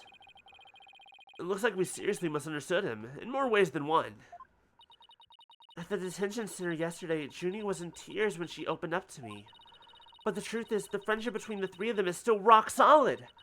If there were something that could help me prove that to you.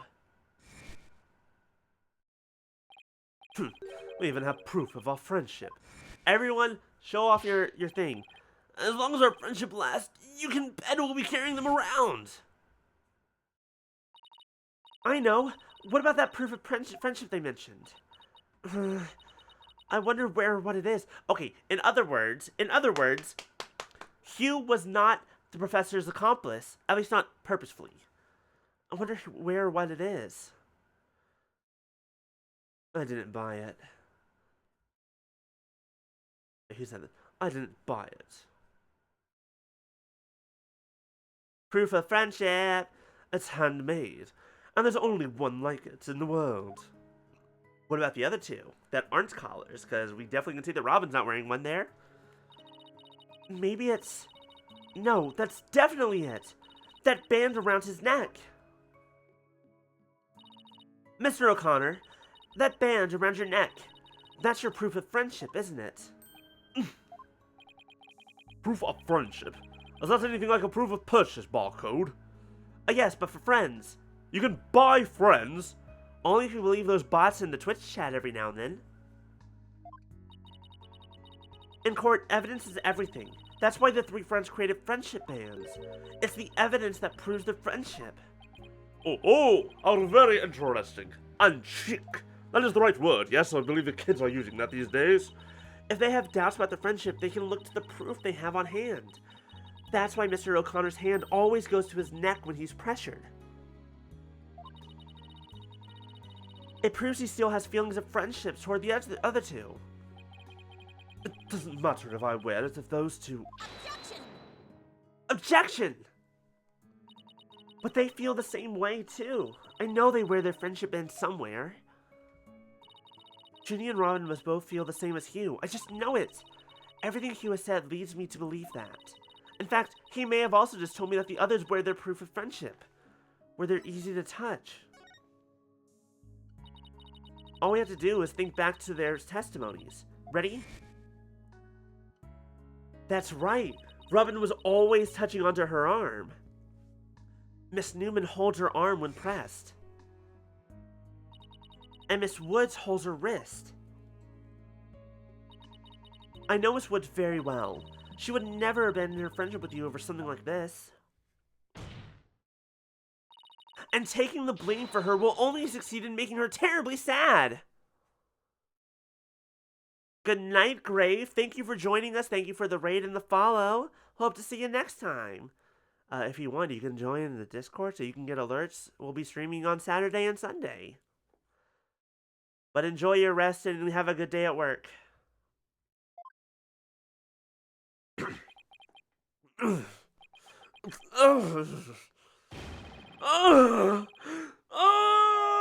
Screaming!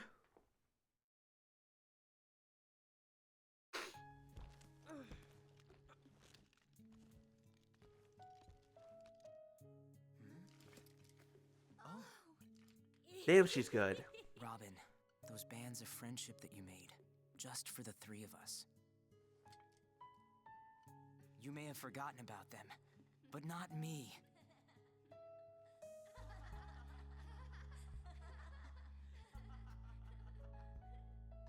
Hugh! Ah,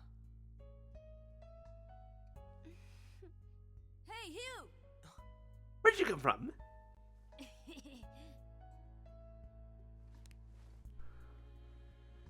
to think. I should have known better than to doubt my best friends.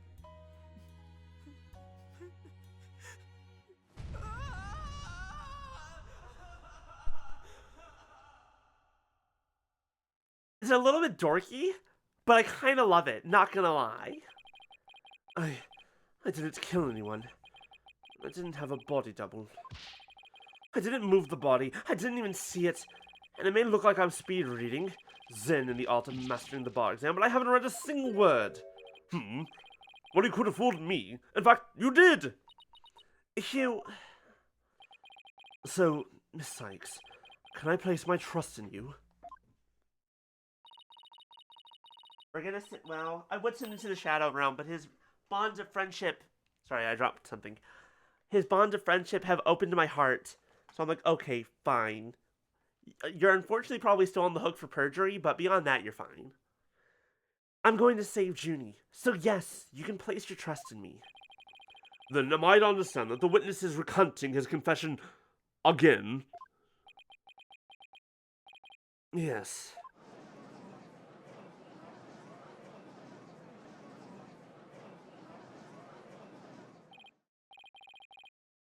A most roundabout trial. I much prefer the turnabout variety myself. There are all turnabouts when we're involved, unfortunately. Now we are back to the fact that there was but one suspect who lacked an alibi.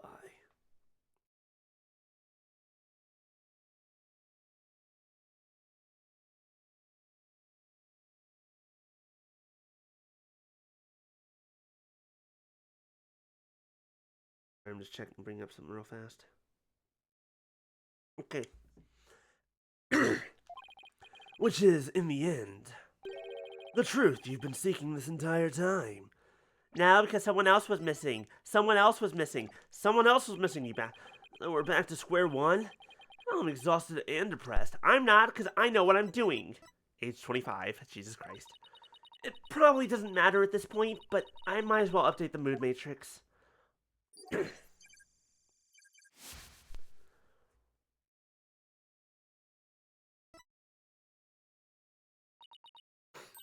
Huh? Does this mean... Further resistance is futile.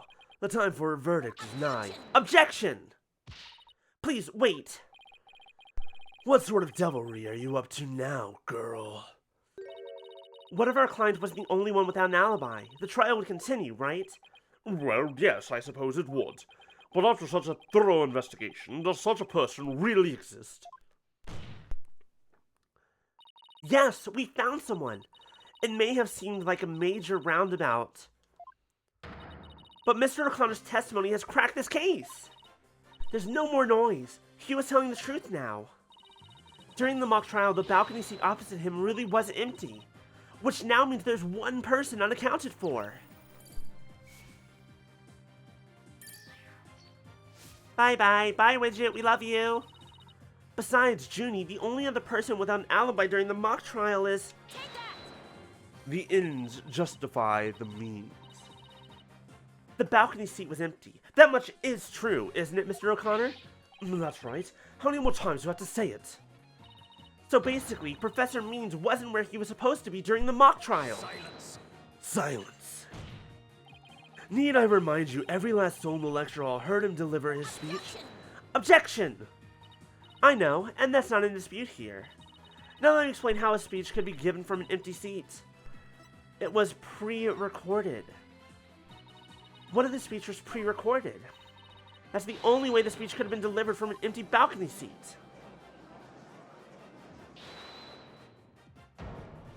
Objection? Objection! Oh wait, are you accusing Professor Means? That's insane! I mean, he's the one who gave me the tape recorder. Take this to police, he said, and tell them you found it. This motherfucker right here!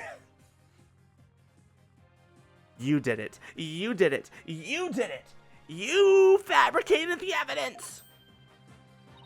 What? Really? Oh, wait a second. Mr. O'Connor, did you just say the Professor Means gave that phony recording to you? Phony? The defense will refrain from hurling unsubstantiated allegations. Well, I said he gave it to me, but what do you mean it's phony? Wow, who could have seen this development? Tape recorder updated in the court record. The voice shouting, "You're a goner," as recorded on the tape, was dubbed onto it using the line art video set in the mock trial video. Why, this is an extremely crucial piece of evidence. Let's fucking go. And if we find out the missing 10 minutes that were on that tape recorder, we're gonna find the professor's speech. Professor Means gave Hugh the phony tape. If that's really true, then Professor Means has guilt written all over him. Your Honor, the defense moves to call Professor Aristotle Means to the stand. Silence. The seat was never empty. 'Twas but an oversight by our dullard of a witness. An inmate who was formerly a surgeon once told me something. He said it's often all too easy to overlook critical symptoms. Objection! Well, we're not going to overlook this oversight. If the speech was pre-recorded, the basis for suspecting our clients would be shattered. Let's check with Professor Means and see whether the empty seat was a witness oversight. Hi, Punisher. Hope you're doing well. A verdict without first looking into that would be inconceivable. That's enough, both of you. Now, here's my opinion on the matter. While a surgeon overlooking critical symptoms is a problem, a witness's oversight too must not be overlooked. Thus, as the matter of whether Professor Mead was or was not in his faculty seat, I believe we must ask the professor himself. I agree. Professor Mead should be here in the gallery today. Do as you please. Get his ass! Drag him! Fucking get rid of that creepy ass smile of his. Hate it. Hey, bitch.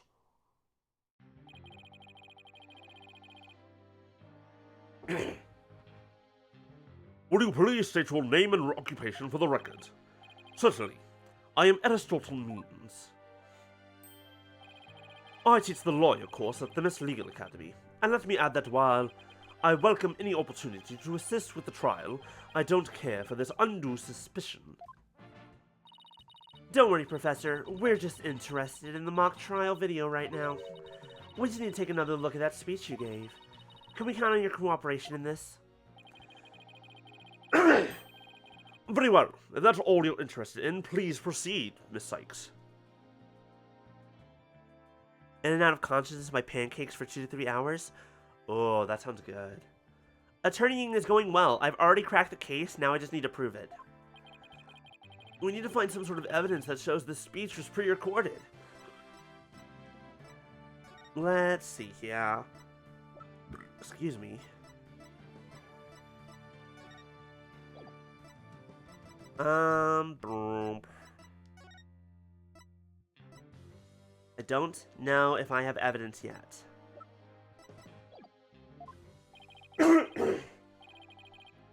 Alright, I believe we're ready. Let's roll the video.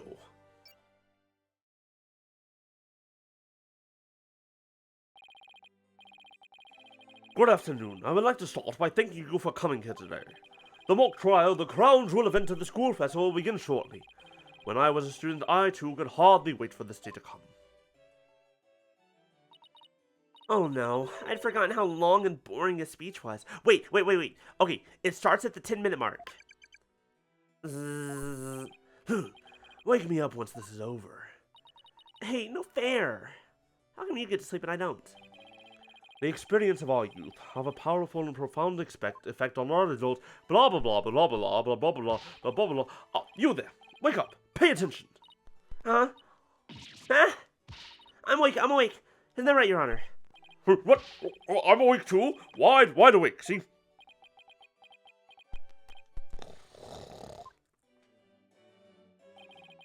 Once again, our pure white Lady Justice will be watching over all of you today. Are pure white? I'm sorry. Did you say you're pure white, Lady Justice? Sir, I don't think that's the right statue. I don't think that's the statue you thought it would be. Let's fucking go. I found the contradiction. That is about it. One of my better speeches, if I do say so myself. I even saw some of our students with tears in their eyes. He's obviously not familiar with the phrase bored to tears. Listen, Sykes-Dono, if you have subjected me to this epic study in tedium without purpose, Taco will feast on your tongue after I've cut it out. But you were asleep the whole time. Well, Miss Sykes, did you notice anything strange about that speech? Can I please hear that last part again? Once again, our pure white Lady Justice will be watching over all of you today. That's the one, because you're thinking of this pure white Lady Justice. Had remade it into a completely different looking statue the day before the mock trial. But there was a yellow one, or a golden one. There! I finally found what we needed! Professor Means, I have only one question about your speech. Why does that last part we just heard contradict with this? Take that! The professor said the pure white Lady Justice would be watching over them, but the Lady Justice in the video wasn't even close to being white. It's as gold can be. I'm not sure I can wrap my jaw around that to test its authenticity. I didn't say it was made of gold, Your Honor. Now, it's true that this statue is pure white, but it broke before the mock trial began. The one you see here is its replacement. Oh, well, that's a shame on every count. Ironically, this golden statue sticks out like a sore thumb compared to the white one, meaning the professor wouldn't have made a mistake in its color if he'd been present. It seems that I have caused some confusion, but it was merely an oversight on my part. The statue was in the middle of the room. How could you not know what it looked like? Well, I was in a balcony seat. Furthermore, the statue had previously been white. I'm afraid this isn't sufficient evidence for the speech being pre-recorded. We had our answer long ago. The accused was the only one to leave the lecture hall. No, wait. There's got to be something that can prove that the speech was pre-recorded. According to the mock trial video, the speech started here and ended here, 2035, so it lasted 10 minutes and 35 seconds.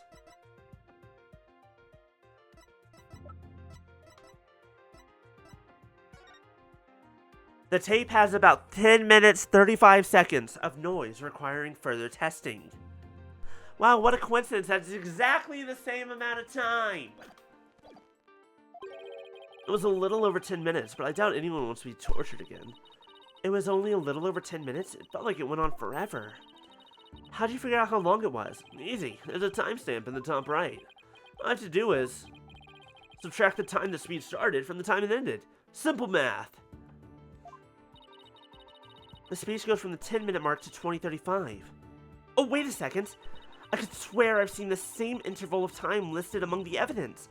I've already found it. I've already found it.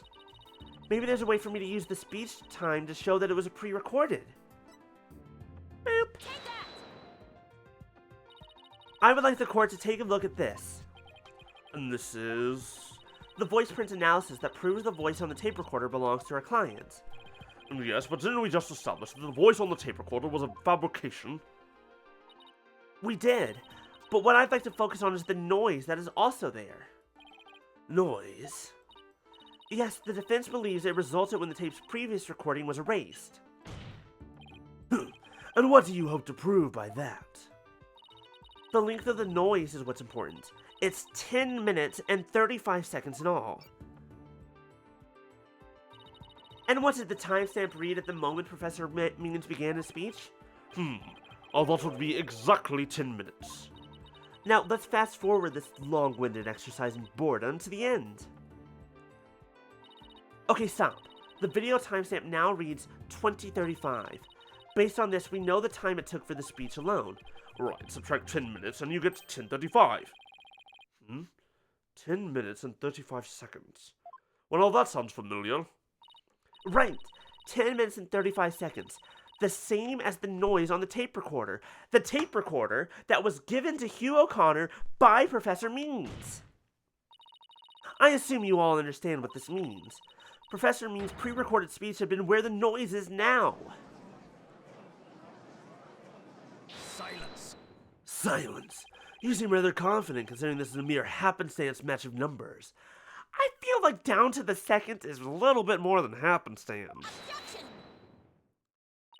But is it really just numbers? The lab is continuing the study of the tape. So far they found signs of overdubbing, but it's going to take a bit longer to recover the audio that was erased. The police are analyzing the noise as we speak. It won't be long until we know what was originally there. Fuck yeah, you'll love to see it. Now I'm sure of it. The professor was trying to create an alibi with the recording by pinning the crime on Junie. Well, he's not gonna get away with it. Not on my watch. Miss Sykes,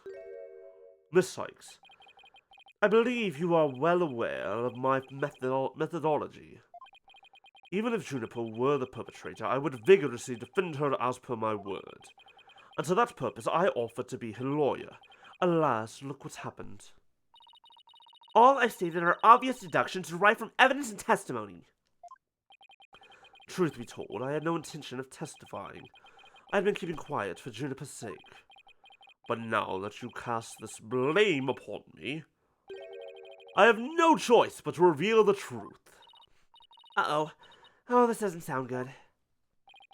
I will now reveal the truth behind why I had to pre-record my speech before the mock trial. Which means you lied! Perjury! Don't smile, thank you. I, Professor Means, always say what I mean, and mean what I say by all means, except for when I very purposefully lie. Then I don't say what I mean. And don't mean what I say. And in which case, I'm a huge fucking hypocrite. With a beard that is drawn on in beard pencil. I made it up myself.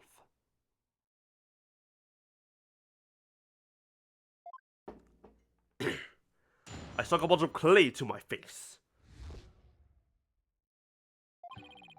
The defendant came to me with what she said was very important and by necessity secret. She asked me to pre-record my speech and come to the audio room during the mock trial.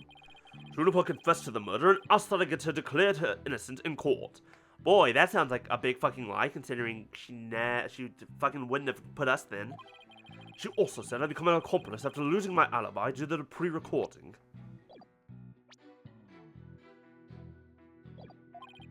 But when I said I would protect Juniper, I meant it because it's the humane thing to do.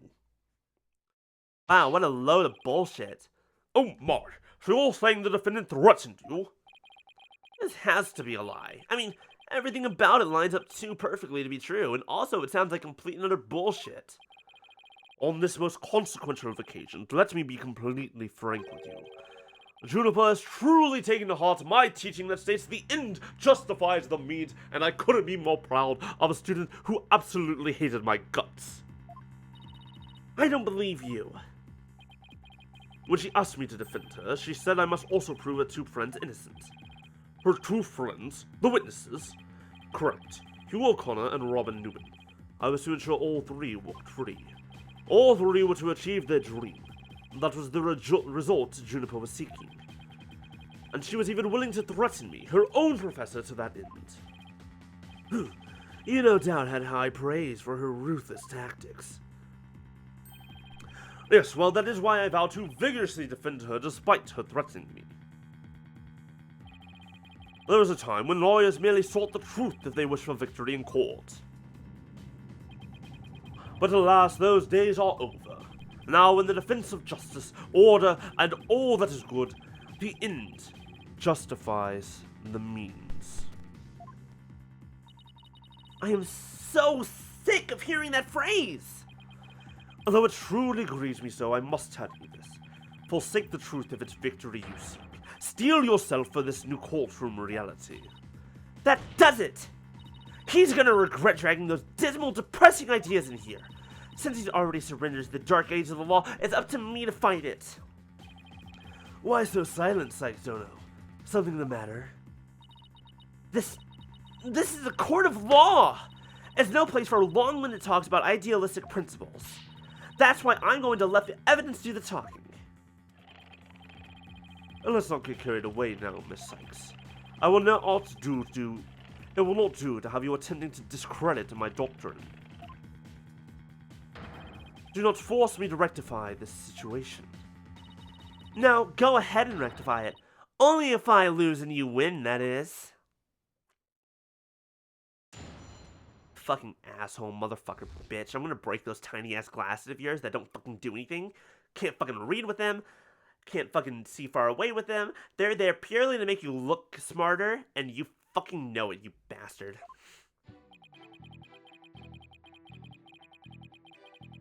My necessity, secret. She asked me to pre-record my speech and come to the audio room during the mock trial. Juniper confessed to the murder and asked that I get her declared innocent in court. Also, I'd become an accomplice after losing my alibi. But when I said I would protect Juniper, I meant it, because it's the humane thing to do, bitch. Shit, I think we just have to test for now. I doubt our client would have come to you with something like that. You have a point there. If only Professor Courte had been alive, I suspect Juniper would have gone to her instead. So, our client came to talk to you after Professor Courte was dead?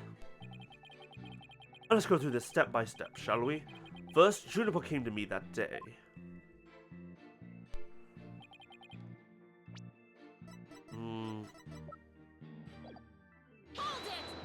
I'm just gonna keep pressing everything because I want more information. Are you suggesting it was our client who told you to fake an alibi? You have every reason to be surprised. I too was shocked when she told me that. Simply put, Juniper has a secret that she wished to protect that badly. Is he kidding me? That lie couldn't be further from the truth. The problem is, how am I going to expose it? It was an earnest request from an outstanding student. How could I possibly have refused?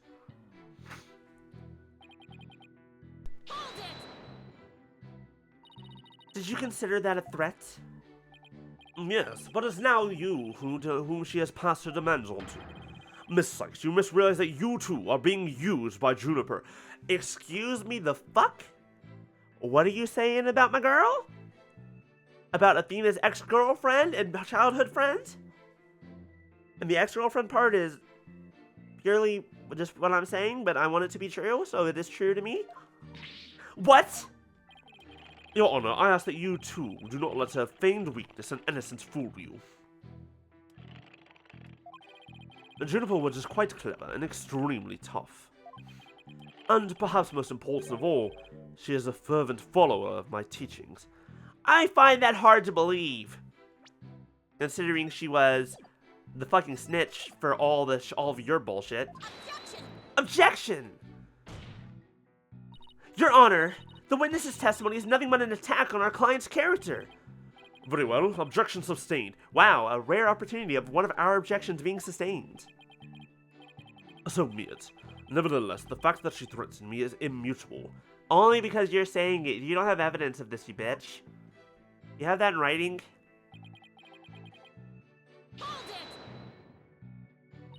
How could you overlook such a threat? As a teacher, it's your duty to discipline students. Yes, well, perhaps I do have some serious reflection to do on this matter. I suppose it was just wishful thinking on my part.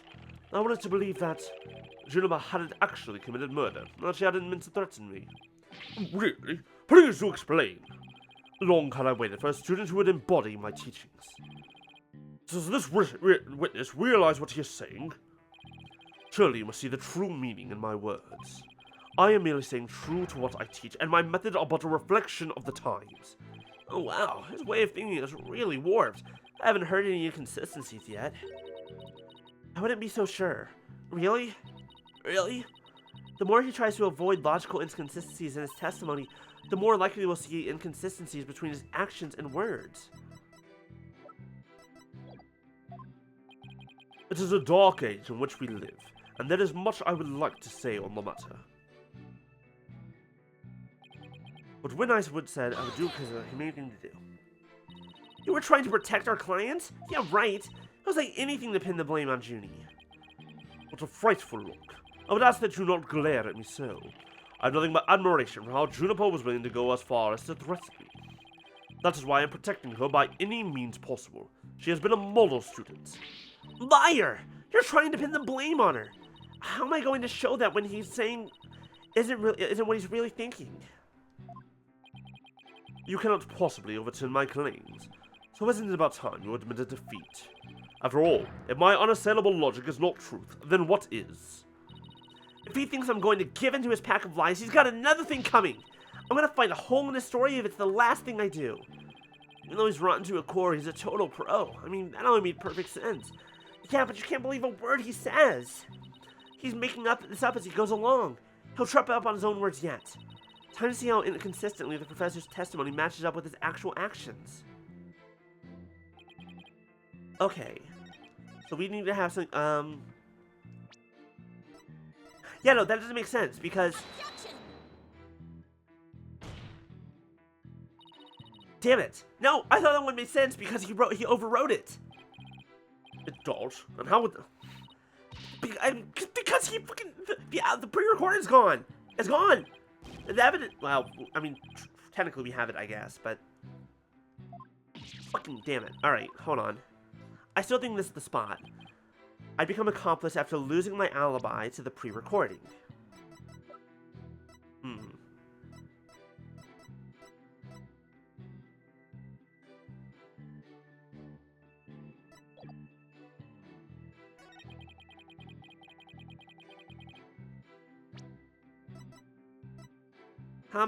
Let me think.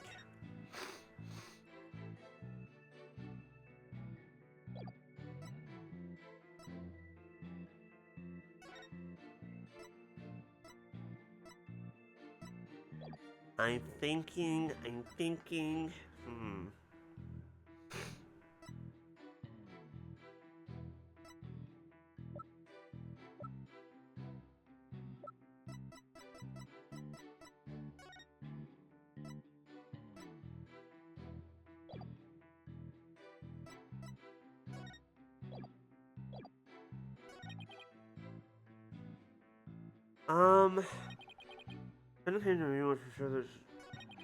I'm going to pre-record my speech and come to the audio room during the mock trial. But wait, but you didn't, right? Think? I don't think that's helpful, actually.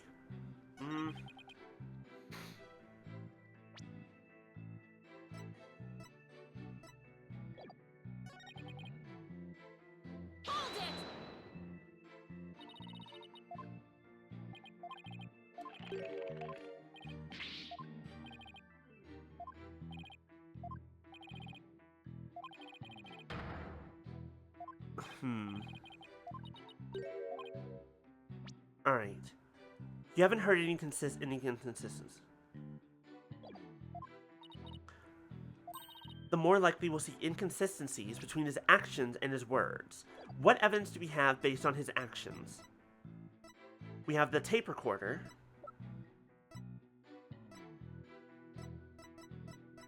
And as far as I'm aware, I think that's it.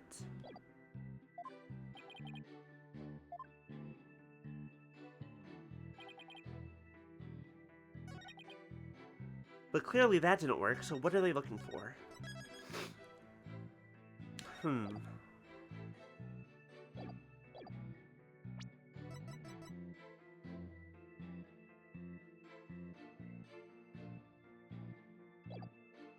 Let me think. Because we know that pretty much all of this is a lie.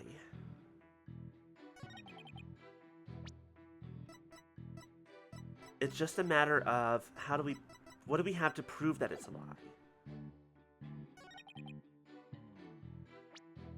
Because here's the thing. We have this tape recorder. I feel like this is the important bit of evidence. Because it was proof against her, but he gave it to Hugh. But I guess that came later? Okay, here we go. So let me get this straight. You were trying to help Miss Woods. Ha! That's nothing more than a bald-faced lie. No offense, Your Honor. Such defamation of my character and your hair follicles, Your Honor. It is an outrage. Miss Sykes will clarify her statements, but leave my hair follicles out of it this time. Yes, of course, Your Honor. Now, please, take a look at this. The witness gave this tape to Mr. O'Connor. Then he slyly whispered, "Take this to police and tell them you found it." There was no whispering, slyly or otherwise, involved. I simply did that out of kindness. Objection! The tape contained our client's voice. In short, it is incredibly damaging evidence. Why would it even exist if the witness wasn't trying to pin the murder on our client? Huge inconsistency. Bitch, I knew it was about the tape recorder. They say the road to hell is paved with good intentions, but not yours. You never had good intentions, only lies to protect yourself with while blaming another. You, Professor, are the embodiment of the dark age of the law. Yeah, but he's still bald. Well, bald. He's not bald-faced, though. You're right. He's bald, but not bald-faced. Interesting. Why, you little... You dare call my teachings and methods lies! Yes, ends justify the means. I will call you a liar. Ah, shit. What the fuck? What the fuck? The Miss Legal Academy is a proud institution. It is the most powerful in the world. Where did that crack in your stone skin come from? Hello? You'll never forget what true education in lawyering means once I'm through with you. Professor Means, what's with your hair? Quiet! No talking in class. Ow!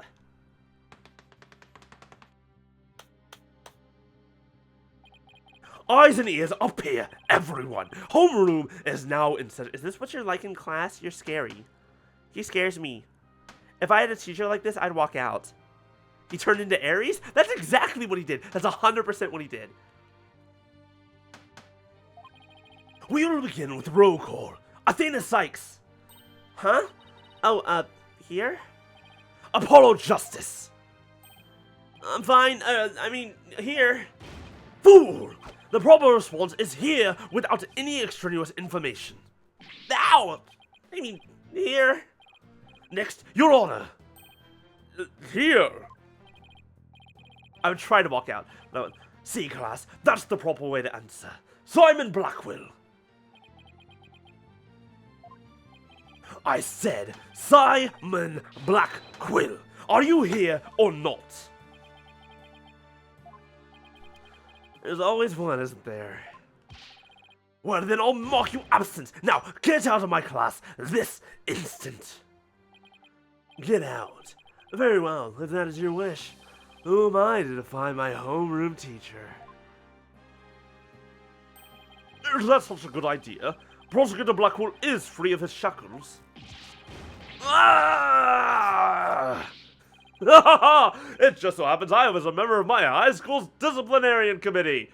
Why does that make sense for you, you fucking cop? But is that really so shocking? Constable Ariel Lapdog, the teacher's pet. What a malleable mutt you are, Fulbright. Very good, Bobby. You just earned a gold star and a promotion to head disciplinarian. Now, who wants to play some b-ball? Alright, class is now in session. Ugh, why do I have the sudden urge to go to the nurse's office with a stomach ache?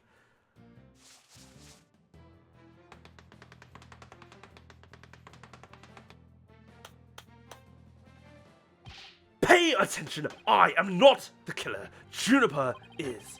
This will be on the next test, so you had better be listening. Objection! Professor, you created the phony tape to put the blame on Juniper. Plus, you were the only one who could have moved the body during the mock trial. Objection!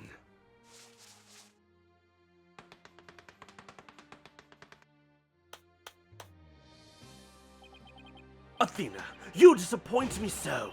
You think you would label me a murderer. Now pay attention. The murder occurred on the 23rd between 6 and 8 p.m. But I was already at home by that time, so how could I be involved in the crime? Yeah, already involved already at home. Already home. So good to know that he was already at home at 6 o'clock p.m. Man, it's so good to know that, it's so good to know, you know, that, it's so good to know. You do love to see it.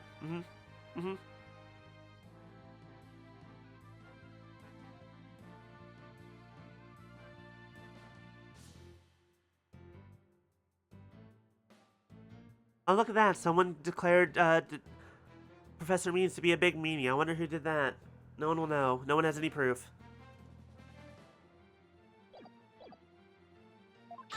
Objection! Professor Means, can you really prove you had already gone home by that time? Objection!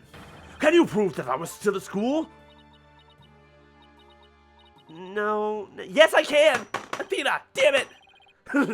So you admit it. Well, you just earned extra credit for your honesty. But you have also earned yourselves lavatory cleaning duties until you graduate! I didn't do enough of that at the office. Who objected? Robin? Please be Robin Newman. Objection! No way, man! I totally object! Robin? I can't believe I fell for the professor's silver-tongued lies. Why, how dare you talk about your teacher like that? I'm not listening to you anymore, man! No way! No how! Now, I have a confession to make. You know those two statues that were on stage? I didn't make them all by myself! The statues on stage. Do I want to know where this is headed? I was able to finish one of them, but the last bell rang before I had time for the other one. So I asked Professor Means to make it for me. In other words, the professor was there on the stage after the last bell? Right. And it would have been way past 7 p.m. before he could have finished. Professor Means was still at school. This is incredibly important testimony. And I have proof.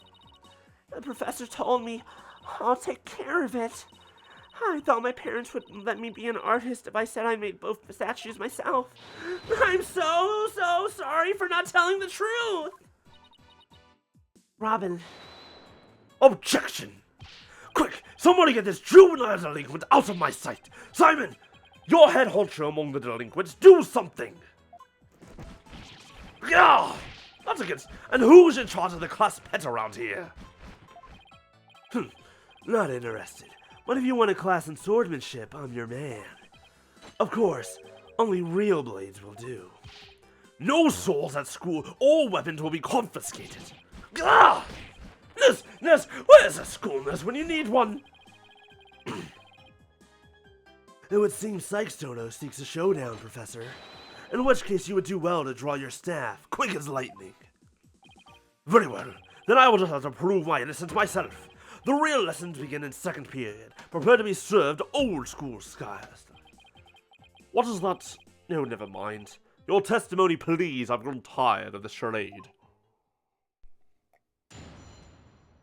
I've been doing this for far too long.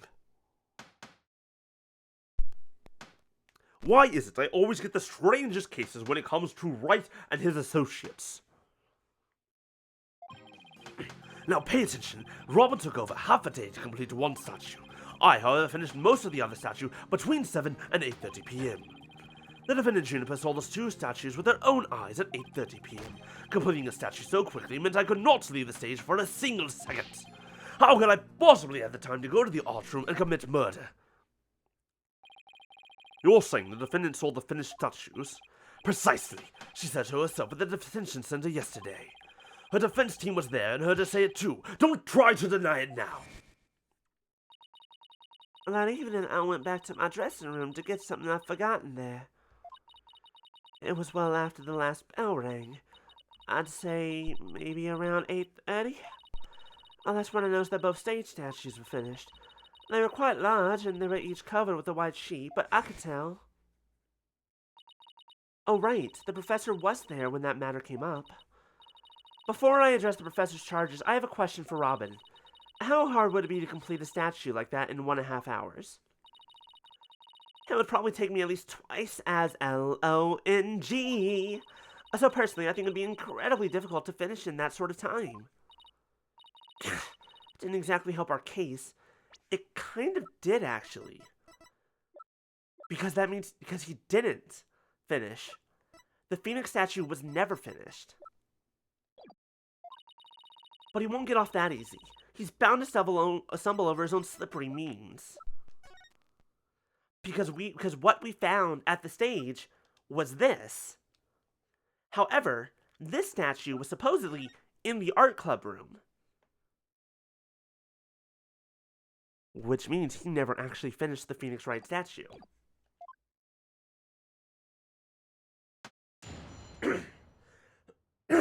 That's what it was. No one ever saw it complete. Robert took over half a day to complete one statue.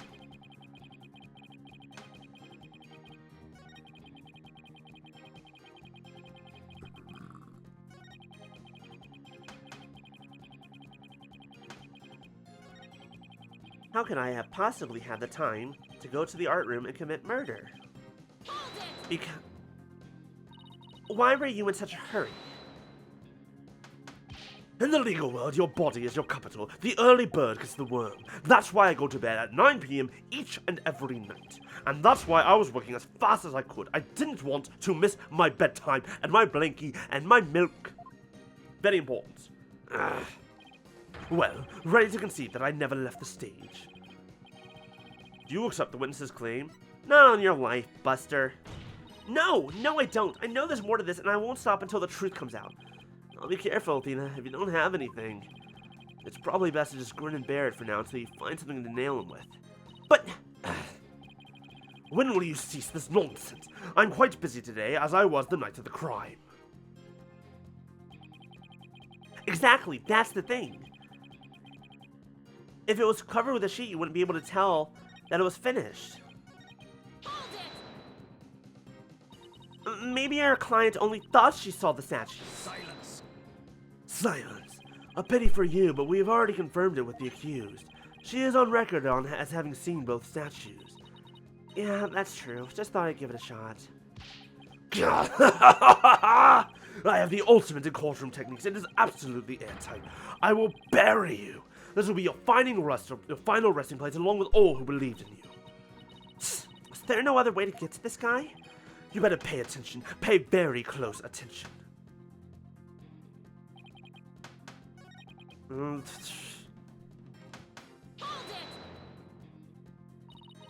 Most of the other statue? What exactly does that mean?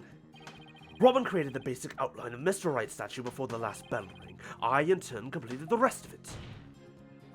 I see. In academics as well as art, learning the basics is incredibly important. In short, you skipped the most important part of statue making, didn't you? Objection! Why, you insolent little... It is the practical applications built upon the basics that take so much time. I have not heard any yet today.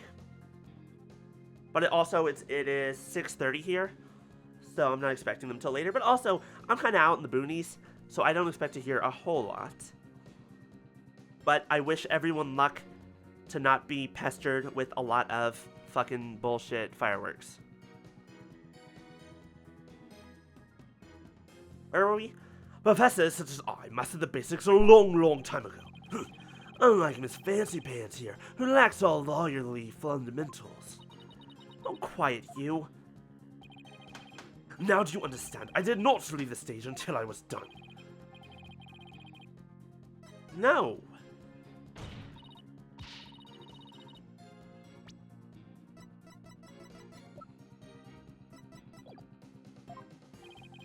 The more you struggle, the more you sink, like so much legal quicksand, so to speak. I used the world's ultimate technique to complete the statue by 8:30. Wait. This could actually be true. No, hold on. This is true. He could finish most of it, quote unquote, and still have time to get up there and get murdered. He didn't say he took all the way till 8:30. He just said between that time.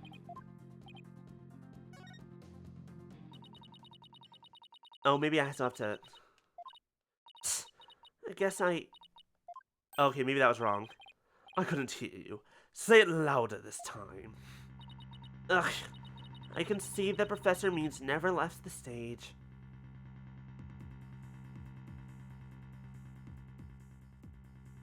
Wait a second. Wait. What if he never left the stage? We've got this all wrong.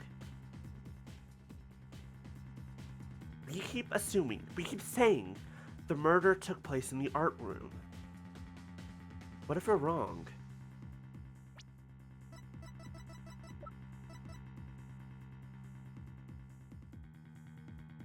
We're wrong. She was killed on the stage. And then she was hoisted up to the art room with the banner in the winch.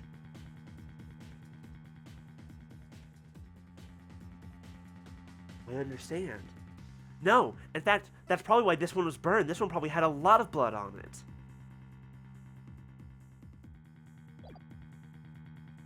We keep saying that she was killed in the art room and then placed on the stage, but the stage was not the true murder location. What if that's not true?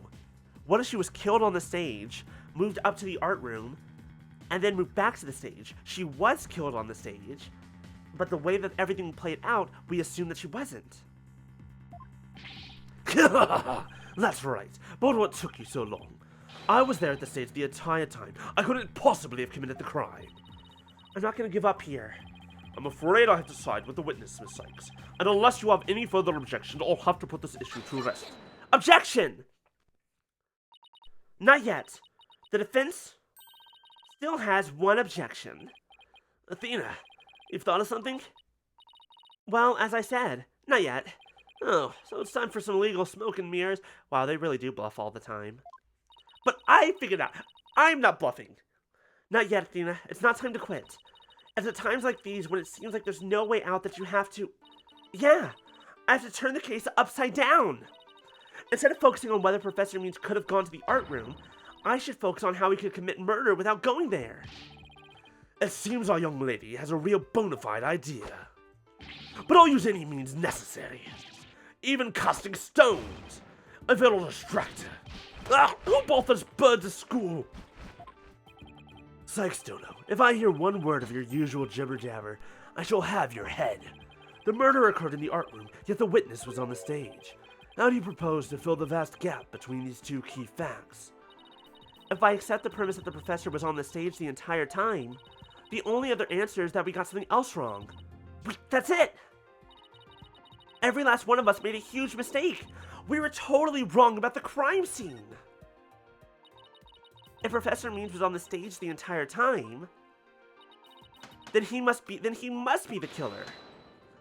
Objection! Ridiculous! The defense has become utterly incoherent. Objection! No, it's just the murder wasn't committed where we thought it was. Continue, Sykes Dono. Okay, the murder was actually committed here. The greatest riddle of this case has been how the body was moved from the art room. But if the murder occurred on the stage, that means the body was never moved at all. Objection!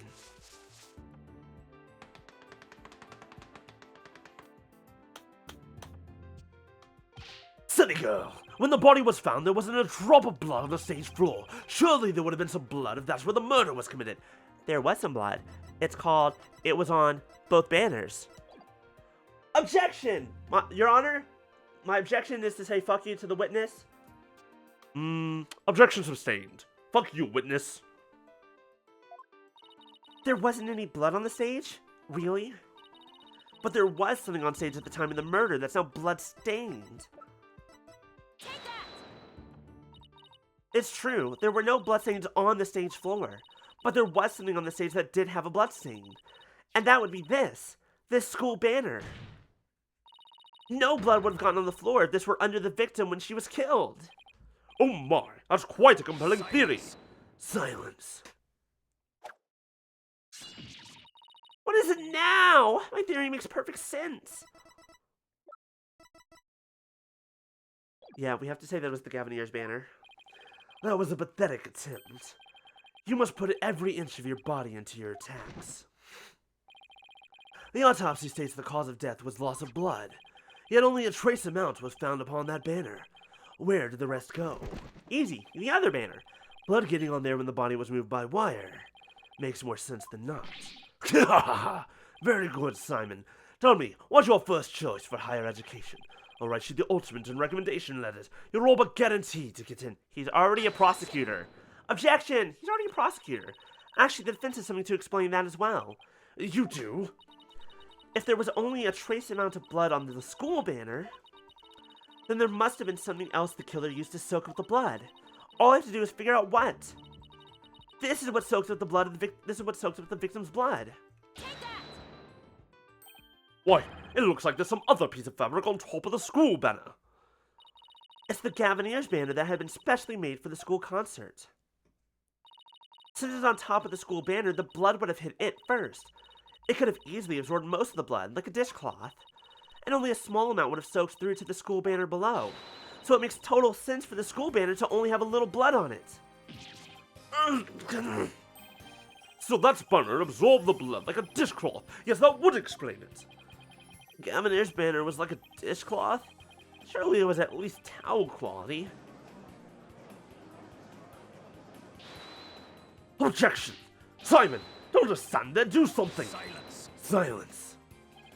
Thanks, Dono. You are learning to wield a blade quite well. But how will you respond when I come slashing at you like this?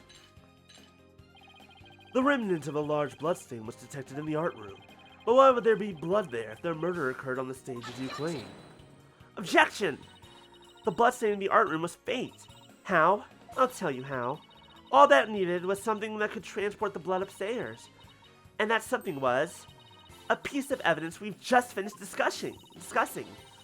The killer used this to bring the victim's blood up to the art room.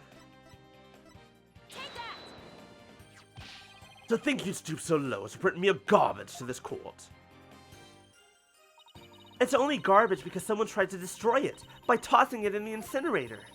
That someone was most likely the killer seeking to get rid of crucial evidence. The killer used the wire to bring the blood-soaked Gavinier's banner to the art room. Then the blood was wiped onto the floor to complete the ruse. It makes perfect sense.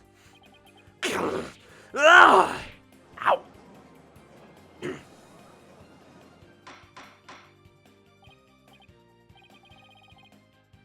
Order, order! This is quite a development. To think the body was never actually moved. Hold it right there! The body must have been moved. How else do you explain that loud crash you heard during the mock trial? If it wasn't caused by the body crashing into the statues, then what was it? Ugh, I hadn't thought of that. If that loud crash wasn't the body hitting the statues, then what was it indeed? The knot in the school banner shows that something was carried along the wire in it. So if that's true, I know what I have to find. Something that was in the art room before the murder and then on the stage after.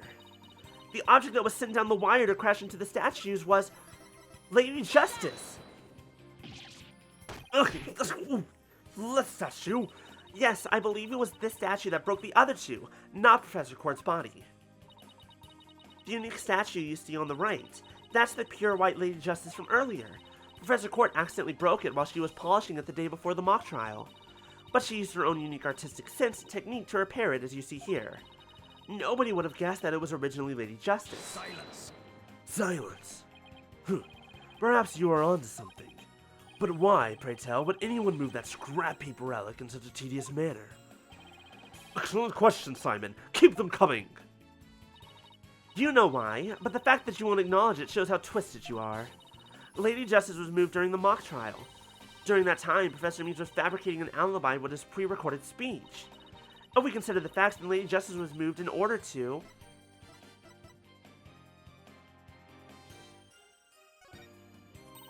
Professor Means was trying to interrupt the mock trial. That must be the answer. Then let me ask this. Why would the professor want to interrupt the mock trial? I think I picked the wrong answer. I object, Your Honor. I object to how you always ask people questions like that. I messed up. Let me reread this. It's one of those situations where the words were going in, but my brain wasn't actually doing any processing work. Lady Justice was moved during the mock trial. During that time, Professor Means was fabricating an alibi with his pre-recorded speech. You should try thinking for yourself once in a while. Oh, I just had a thought. It involves a penalty for a certain smart-alecky defense attorney. Oops. That's on me. The issue here is the moving of the Lady Justice statue. I need to focus on that. Lady Justice was moved during the mock trial. During that means, Professor Means was fabricating an alibi with his pre-recorded speech. If we consider the facts, then Lady Justice was moved in order to point us to the body? Professor Means used pre-recorded speech to fake an alibi during the mock trial. He He wanted to make it look like he couldn't possibly have moved the body.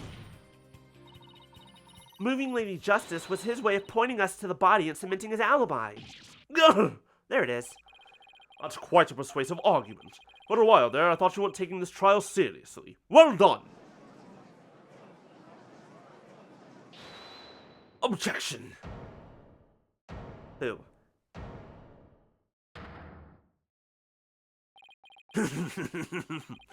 You should never underestimate me, Athena Sykes. Professor Means always means what he says, and says what he means by all means. Fine then. Say it already. I'm waiting. The murder occurred the night before, but the body wasn't found until later the next day. Countless students passed the stage till they met in the lecture hall for the mock trial.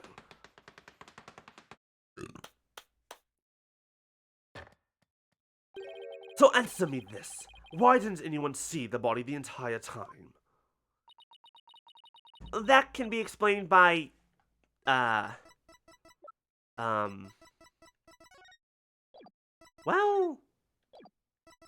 hold on.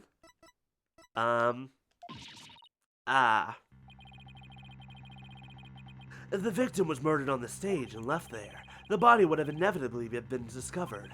And of course, there was nowhere to hide a body upon that stage.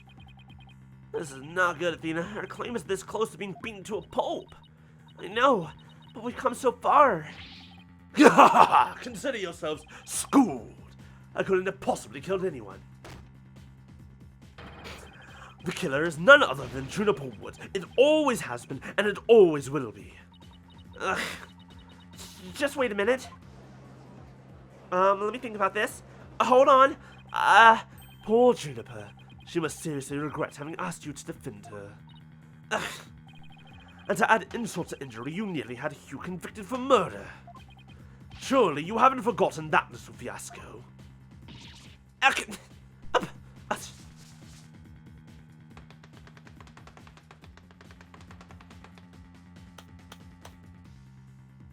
Not only did you fail to defend your client, you also raised false charges against her friend. You have no right to call yourself a lawyer. I'm gonna kick your ass. Splack.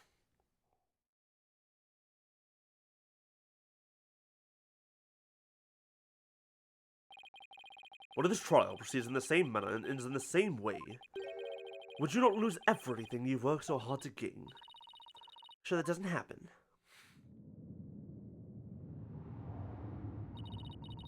Don't tell me I failed once again. Failed to save someone near and dear to me. I've worked so hard to become a lawyer, and even studied psychology. Has it all been for naught? Am I just doomed to relive that all over again? Well, that was brutal, whatever we just saw. Oh. Oh, shit.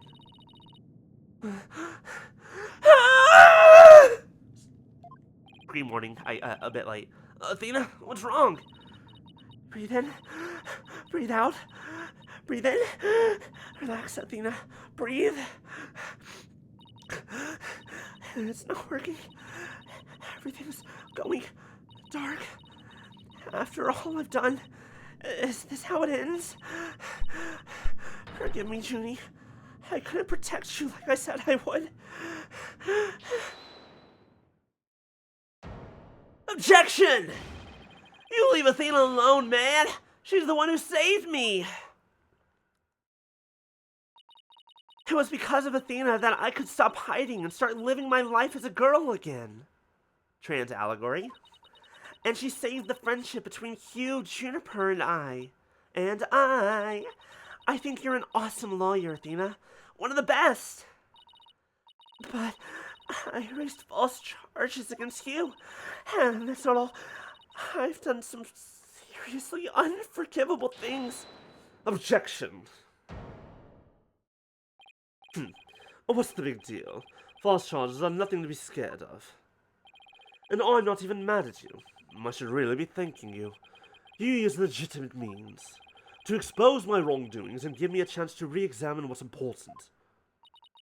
But what does it matter if I can't save Juniper?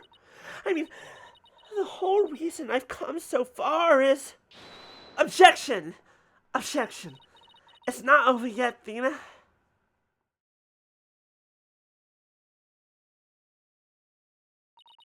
Even now, at this very moment, I still believe in you.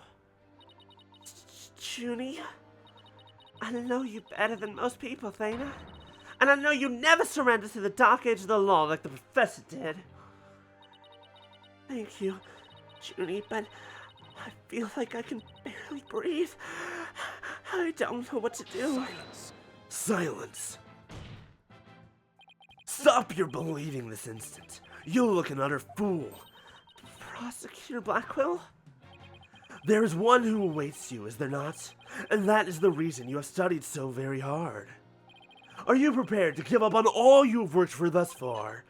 It would not do to have you disappoint you know who. I... Objection! You're wasting your time. You have nothing on me. No evidence or anything else to establish my guilt. You are helpless before the might of lawyers for whom the end justifies the means. Objection! Don't worry, Athena. You're doing fine. The truth will always win against people like him. But, Apollo... What am I supposed to do now? Listen, all you have to do is take a deep breath and look back over the entire case. If there's truth to be found, and there always is, you're sure to find it. Now, let me see you smile. Remember what Mr. Wright said? The worst of times are when lawyers have to force their biggest smiles.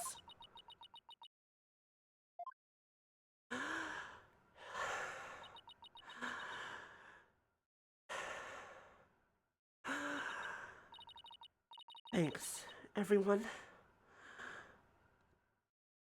You don't have to worry about me now. The worst of times are when lawyers have to force their biggest smiles. Athena Sykes is psyched and ready to rock. Prepare for your utter defeat. Oh, this is new. Professor Courte wasn't killed in the art room. She was killed right where her body was found. We know because there wasn't any time to move the body there from somewhere else. That means the body had to have been hidden somewhere on stage until it was found. Let's think along those lines and see where it takes us. The statue! First up, when the professor means remove the body from its hiding place. Well, let's see. What was he doing right before the body was discovered? He was using the span of time his fake alibi created to move the body to where it would be more easily spotted. Therefore, the only time Professor Means could remove the body from its hiding place is during the mock trial. It was during the mock trial. Specifically, the body was moved during the speech. Professor Means moved the body to an easily seen location during his long pre-recorded speech. Professor also moved something to the stage that wasn't there before. Specifically, the White Lady Justice during the mock trial. Professor Means wrapped the White Lady Justice in the school banner and sent it zipping down to the stage with a crash, killing two birds with one stone. He drew attention to the body and made it look like the murder occurred in the art room. But was there anywhere to hide a body on that stage? It doesn't seem likely. No, there had to be someplace. This is really fucked up. This is about to get really fucked up because I know exactly where it was. The Phoenix Wright statue. Everyone fucking saw her body wrapped up in cloth, thinking it was a goddamn statue. Wait a second. How about something that should have been finished but was only mostly done? Something that was used to cover the body up, because we never found all the pieces of the Phoenix Wright statue. We only found Gavin and the fucking Lady Justice. But it didn't draw undue attention because it looked like it belonged there on stage. And that way, no one could suspect there was a body hidden inside. What was already on the stage incapable of concealing a body? The body was hidden by Wright's statue. Was never actually finished. The body was wrapped under some cloth to hide what was really inside, cleverly disguising it as the boss's statue.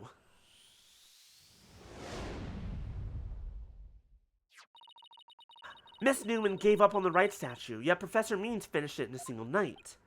Yes, what an impressive feat that was. Objection! Oh, that was a firework.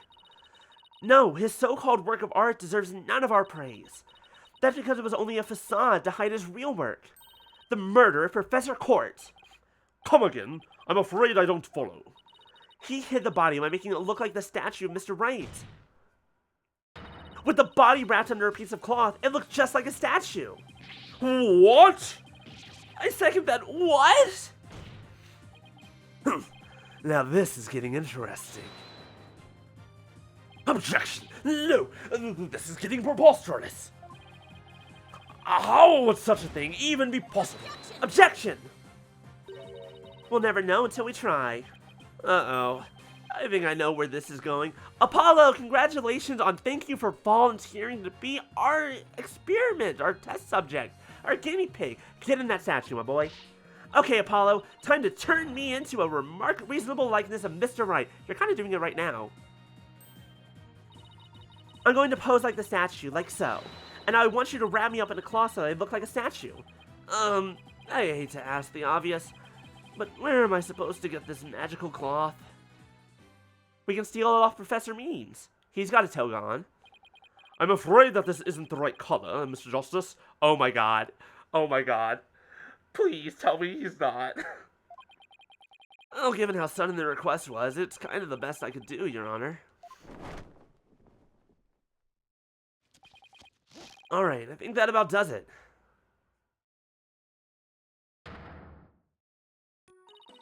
Well, what do you think, everyone? Do I look like the statue of Mr. Wright or what? Looks like some random person to me. Weren't the statue's pair of busts? Phoenix Wright has that spiky hair on the back of his head. Forget the hair! The statue's head is way bigger than your average person's anyway! You gotta hand it to me for trying anyway. Wait, that's it! The hands! Her arms are raised over her head, and there are dark bruises around her wrists. Yeah, the professor was probably tied up with something. The marks on her wrist indicated she'd been tied up. Apollo, tie me up in a new pose. Wait, you're not into this kind of thing, are you? Wait, you're not into this kind of thing, are you? I'd hate to accidentally activate some sort of kink thing. We're not even going out. What? No! Besides, it was your idea. Just tell me how to tie your hands already. Professor Courte's wrists were tied together, and I can't help but think that's related. How should I arrange myself to match the shape I want, given her hands were tied?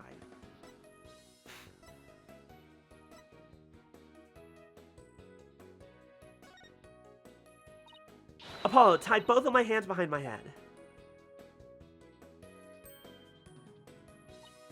See, this makes it possible to fake the spice on the back of Mr. Wright's head. Sure, but then what about the statue's arm? With both arms behind your head, you can't exactly complete the pose. Yeah, it would be awfully hard to make the objection pose like this. I can't help thinking you've forgotten something, Athena. Something on the body that you don't have right now. What did the victim's body have that I don't? There is a fucking arrow in her. Oh, right! There was an arrow sticking out of her side. Okay, Paul, take that and plunge it into my side. What are you, crazy? Fine, then let's go get some duct tape. Rapido schnell. Alright. I don't need to know other languages to know bossy when I hear it.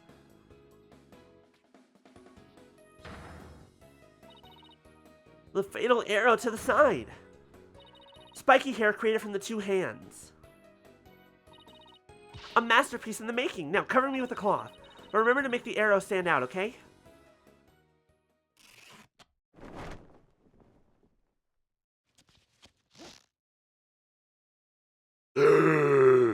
It works. Mommy, the arm's too short. Shh. Remember your indoor voice, dear. Nobody's buying it. The arrow's nowhere near long enough. But what else could you use for the arm? Still won't give up, huh? I must commend you, if only for your spirit and determination. Of course she's not giving up. After all she's put me through, she owes me an explanation, and one that makes sense. Now, disappoint me again, and the penalty will be doubly painful. I'd better get it right this time. Think, Athena, think. As a precaution. I was thinking about his staff. His staff would definitely be long enough. But wasn't he using it? No. Did he have it? Prof Courte was murdered when she stepped by the stage to see Professor Means. If it wasn't premeditated, he has to use something close to hand in his little ruse. I think you're right. Maybe it was his staff.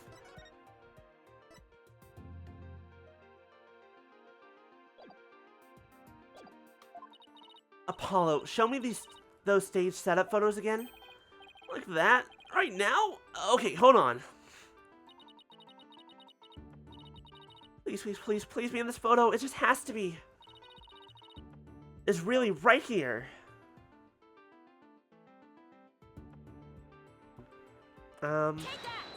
Is it the staff? Got it!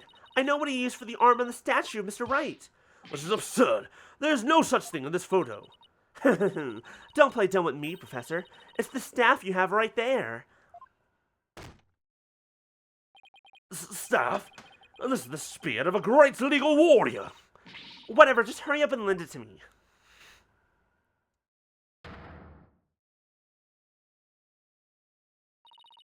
I think that's perfect. Mr. Wright couldn't possibly reject such an awesome arm.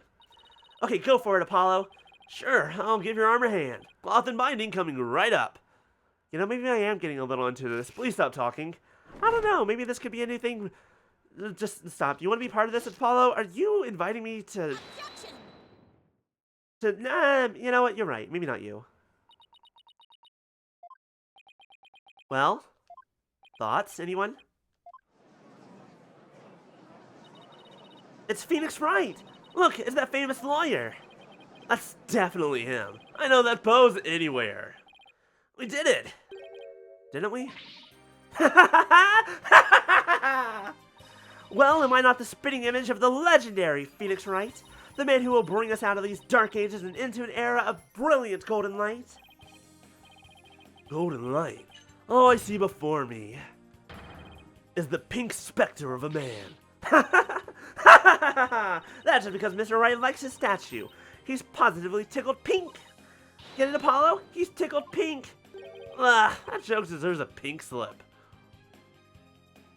It seems the gallery is quite impressed with the defense's sharp thinking. And the witness... Bah! The resemblance is nothing more than a coincidence. Not so fast there, Buster. Unfortunately for you, I can prove my theory to be more than mere coincidence. To prove that a spear was thrust into the victim, all I have to do is... we can test the spear for blood. We had assumed the victim's jagged wound came from the arrow being forcibly shoved in, but if the wound was from the spear instead, then we should be able to detect traces of the victim's blood on it.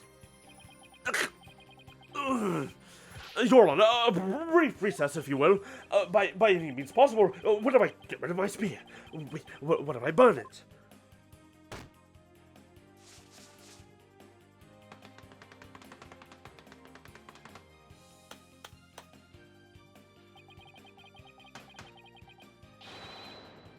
If I do that, I'll be found innocent. Yes, I'm innocent, I tell you. Surely you don't expect us to take lectures from you now. Now, I ask you in the gallery. Help me decide the professor's fate.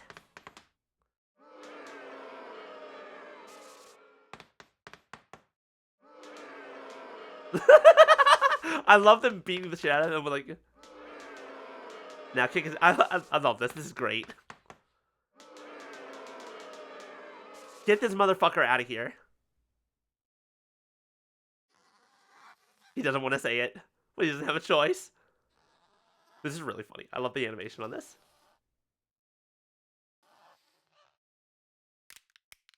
Oh, thank God his teeth... Okay, that might be worse. I don't know if that's worse or better. Maybe it's good that he lost his bunk-ass teeth. Professor Black, Prosecutor Blackwell, what has become of our witness, Aristotle Means? It is as Sykestone suspected. Blood was detected on his staff. He has admitted to this heinous crime. All of it. He shall join us in the clink tomorrow.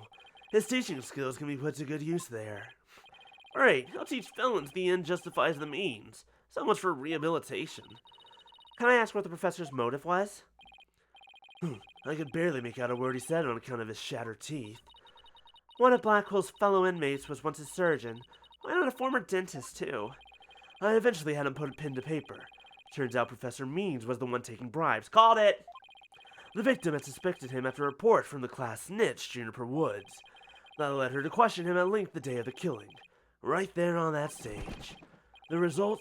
The heinous crime that was brought before this court. The fool, like Newman, had come to know of the script's contents via the victim's note. It seems he came up with a plan to stab the victim with her own owl in order to make the killing look like one in the script and thus frame the defendant.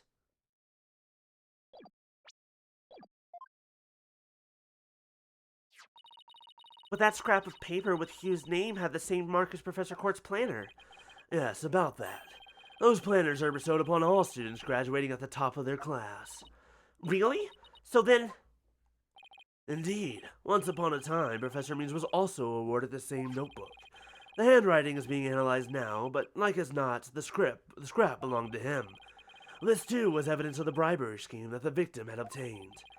Know that Constance Court was clean, and that only Aristotle Mean took the bribes. To think a professor would murder a colleague, then trying to pin it on a student! If this is the dark age of the law, then we can only hope that a brighter future awaits. And the first step is to hand down my verdict for a promising young lady. The court finds the defendant, Juniper Woods, not guilty for the first time. And she will be not guilty once again in the future, but we've already done that. That was the first trial in this game. That was 2 trials ago. Anyways, yay! We did it! A win for all the lesbians. And all the bisexuals. I wish you all the best on your road to becoming a courtroom judge. You will need young people like you, if we ever hope to restore the law to its former glory. Yes, Your Honor. I'll work as hard as I can. Maybe one day I'll be able to work with all of you to make a difference. Proudly serve Professor Courte's memory. Do not let her death be in vain. That's the last thing I expected to hear from him today. Once again, Blackwell and Gavin are both prosecutors that are like, you're such a fucking asshole, but at the end of the day, you have the same goal as me, and it's to find the truth. Like, I think Vampire Man and Edgeworth were the same way. Like, a lot of your main prosecutors are like that all the time. It's like, you're such a fucking dick. You don't have to be a dick. But thank you for helping. And at least being on my side. Court is adjourned. And then you have people like, fucking Von Karma, the father, not the daughter, who's constantly a piece of shit. And was also a criminal. October 26th, Defendant Court. Defendant Lobby number 3. Oh, thank you, Thana. I really mean it. It was nothing, really. I think the biggest tangled mess of a case and unravel it just like that. Ignore the part where I had a nervous breakdown. Please forget you saw that at my lowest. I don't know. It looks pretty wound up there at the end. Literally and figuratively. You look pretty hungry for a knuckle sandwich, Buster.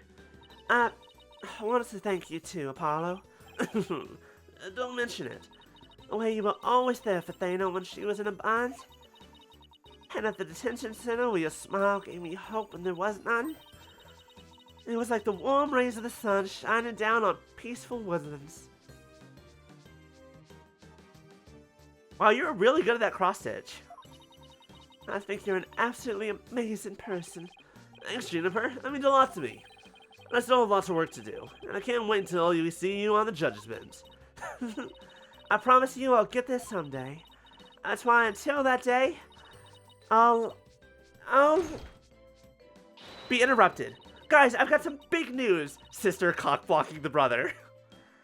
I mean, this is huge. Oh, am I interrupting something? Am I cock-blocking my brother without knowing that he's my brother? Is everything alright? No, it's okay, I think. So what's the big news? The school festival. It was supposed to have been canceled after what happened, but I forgot I had you in that outfit. I'm so sorry, Phoenix. I'm not sorry at all. We just got a call. A member of Professor Constance Court, who worked so hard to make it happen.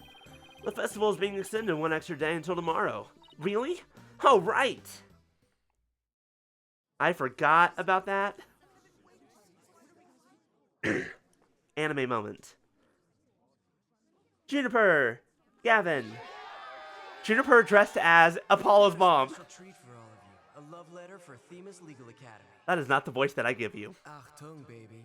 It's time for Achtung, the baby. guitar serenade. The guitar.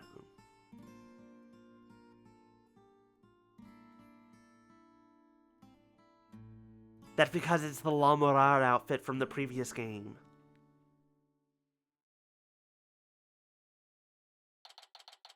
October 27th, Themis Legal Academy.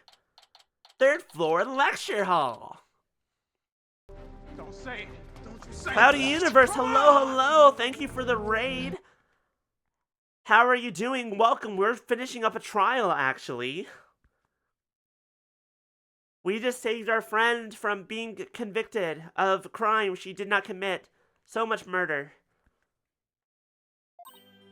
Wow, that was so much fun. I hope you're doing well today. What were you up to? And also, while we got some people here, I want to say hi. Quick introduction, I'm Rika. You can also call me Akamaru. Either one's fine. You loved this case? It had a lot of weird moments, but it was fun. Trans rights. For the trans allegory. Anyways. I'm a variety streamer, as you can see, a VTuber. You're also doing some Ace Attorney? Hell yeah, which game? I gotta know. I play all sorts of games, especially visual novels. I love them to death, including... We've done Great Ace Attorney... I didn't do the original trilogy on stream, I did that a long time ago, but we did do Great Ace Attorney, now we're doing Apollo Justice. And guess what, when Miles Edgeworth comes out in September, I guess we're fucking doing that too. We've also played Digimon Survive recently. We were playing Genshin for a long time. We're currently going through like Persona 3 and the Sly Cooper series and Alan Wake Remastered. So if you like that, you're on Spirit of Justice. Oh, I have never played Dual Destinies. I haven't played these games yet. So I have no idea what you were doing, but I hope it was fun. Shit, my tennis ball. I play with the kids at ADHD. Anyways. Yeah, so if you enjoy all sorts of crazy, weird stuff, I'll be doing things all the time. I do a lot of different things. Just depends on what you're into. I think you and Robin are getting a little carried away. Nah, your singing voice, Juniper. Oh, it could melt my H-E-A-R-T. God, she's so gay. Well, thank you for the follow and the raid. No, if you got a raid and run, I totally understand. Get some rest, get some food, get some water, enjoy your holiday, and we'll hope to see you later. Thank you for joining the network. Okay, so this girl is 100% gay, and I love it. Mr. Wright, thank you for the training seminar. Let's remember, the objection pose is all about attitude. Is that all you taught him? Oh, and congrats on your mock trial win. Although Robin had you for a while there. I did, didn't I? But I'm just glad we're back to how we used to be, thanks to Athena. And you know what? I think I'll stick with becoming a prosecutor after all. I'm never going to make up for my mock trial loss by winning the... I'm going to need to make up for my mock trial loss by winning the real deal in court. Mock trial loss? What loss? Wait, did they reprise the trial and you won? Level-headed lawyer course genius and a hot-blooded prosecutor course student. Oh, that's right. We'll go head-to-head in a mock trial battle for the She-Devil's Black Heart. So, does this mean it's really gonna happen? The guy who's 25 is gonna confess his love to the 18-year-old? Are you... Juniper, there's something I've been wanting to say to you. Hmm? Juniper, please! How can you not know what's about to happen? Are you more dense than I am? Ooh! Is he going to do what I think he is? Juniper, can we still be friends? You know, best friends, like we've always been. Huh? Best friends? Weren't you going to profess your love for Juniper if you won the mock trial? No, I was going to confess that I'm not a genius and that I'm really 25 years old. But you already dragged it out of me during the trial. Whoops! Listen, Hugh, you too, Robin. Miriam? Me too? How did you even know I was here? It's not every day you see a moving cardboard box. Miriam's got this tactical espionage action stuff down to a science. I've been thinking. It's up to us to put an end to the dark age of the law if we can. Let's all work together to usher in a new age where winning only results from the truth. Where winning only results from the truth, and the end never justifies the means. Count me in. I wouldn't have it any other way. I don't know if I trust her, but okay. Best friends forever, huh? No matter what anyone says, nothing beats true friendship. You bet. And what about your BFF, Apollo? Aren't you a bit old to be using that word? Well, yeah, he's the best friend a guy can have. Which reminds me, we're supposed to meet up and gossip about the new girl in the office. Hey, no talking about me behind my back. So, what kind of guy is he anyway? Well, if I had to describe him in one word. And so, after some slight arm twisting, Apollo promised to bring me to meet his friend. Unfortunately, that promise was never meant to be fulfilled. For not long after, their friendship was mercilessly severed by fate. And the bonds between us began to fray and unravel as well. Sorry, but I'll be taking a leave of absence. Even now, those words continue to ring in my ears. The discord in our ever-cheerful Apollo's voice made him sound so cold and distant. Why, Apollo? Why? Why would you leave us all behind?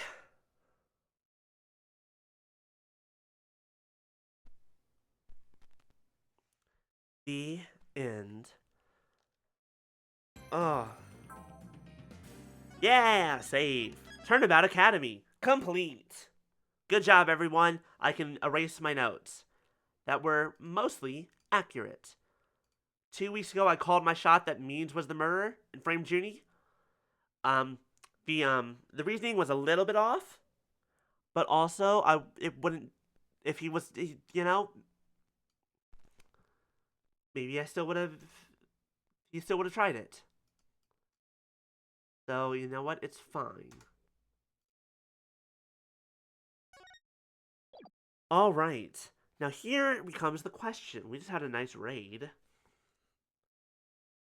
I'd hate for y'all to raid and then immediately I end. So, how about we just start the next episode? We just see the beginning intro of it. Just to see what we're in for next week.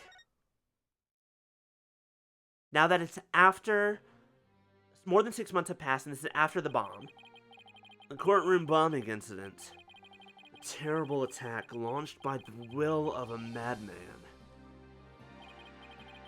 That incident perfectly symbolized the state of the legal world in this dark age of the law. Mr. Wright brought it to a resolution of sorts.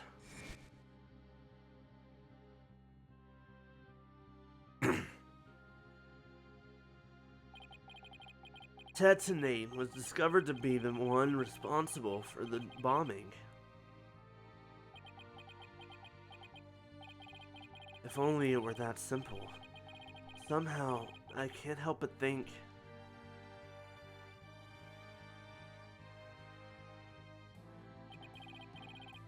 that there's a darker influence at work. One that's lurking in the shadows, waiting. That's why I want to review the trial that was taking place when the bombing occurred. That's right! After all, I've got more than a few personal stakes in it. Oh, so we finally get to understand what the trial that got bombed was about. Because I guess I never really thought too deeply about what that trial was. What's with the satellite? Why are we zoomed out so far?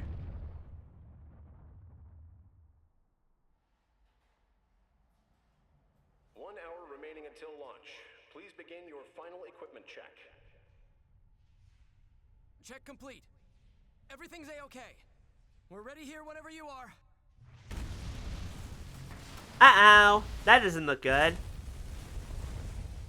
Come in, Hat 2. Come in. Do you copy? Hats 2?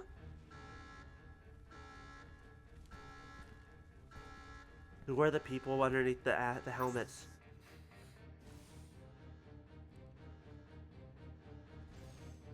Is a hot dog a sandwich? Oh, God. Never mind, that deserves to get bombed. Stabbing! Oh, no! But who was stabbed? And by who? And why? And when? And many other questions that will be answered Next time on Ace Attorney. I don't necessarily want to end it when we just get raided, but I also would like to go get food. So, I know who to raid. Let me make sure that she's not about to end.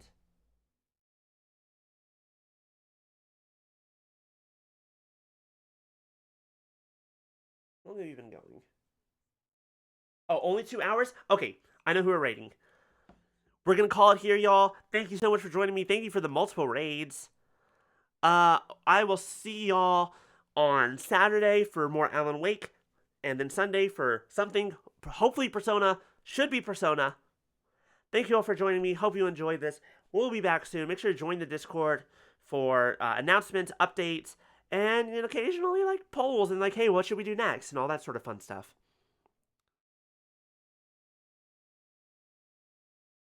Hold on. We're gonna go raid Bree. She's playing good friend Bree. She's playing Final Fantasy 14 at the moment.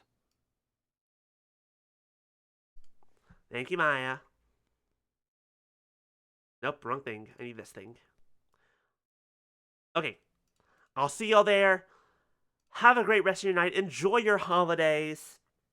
And I'll see y'all next time. Bye!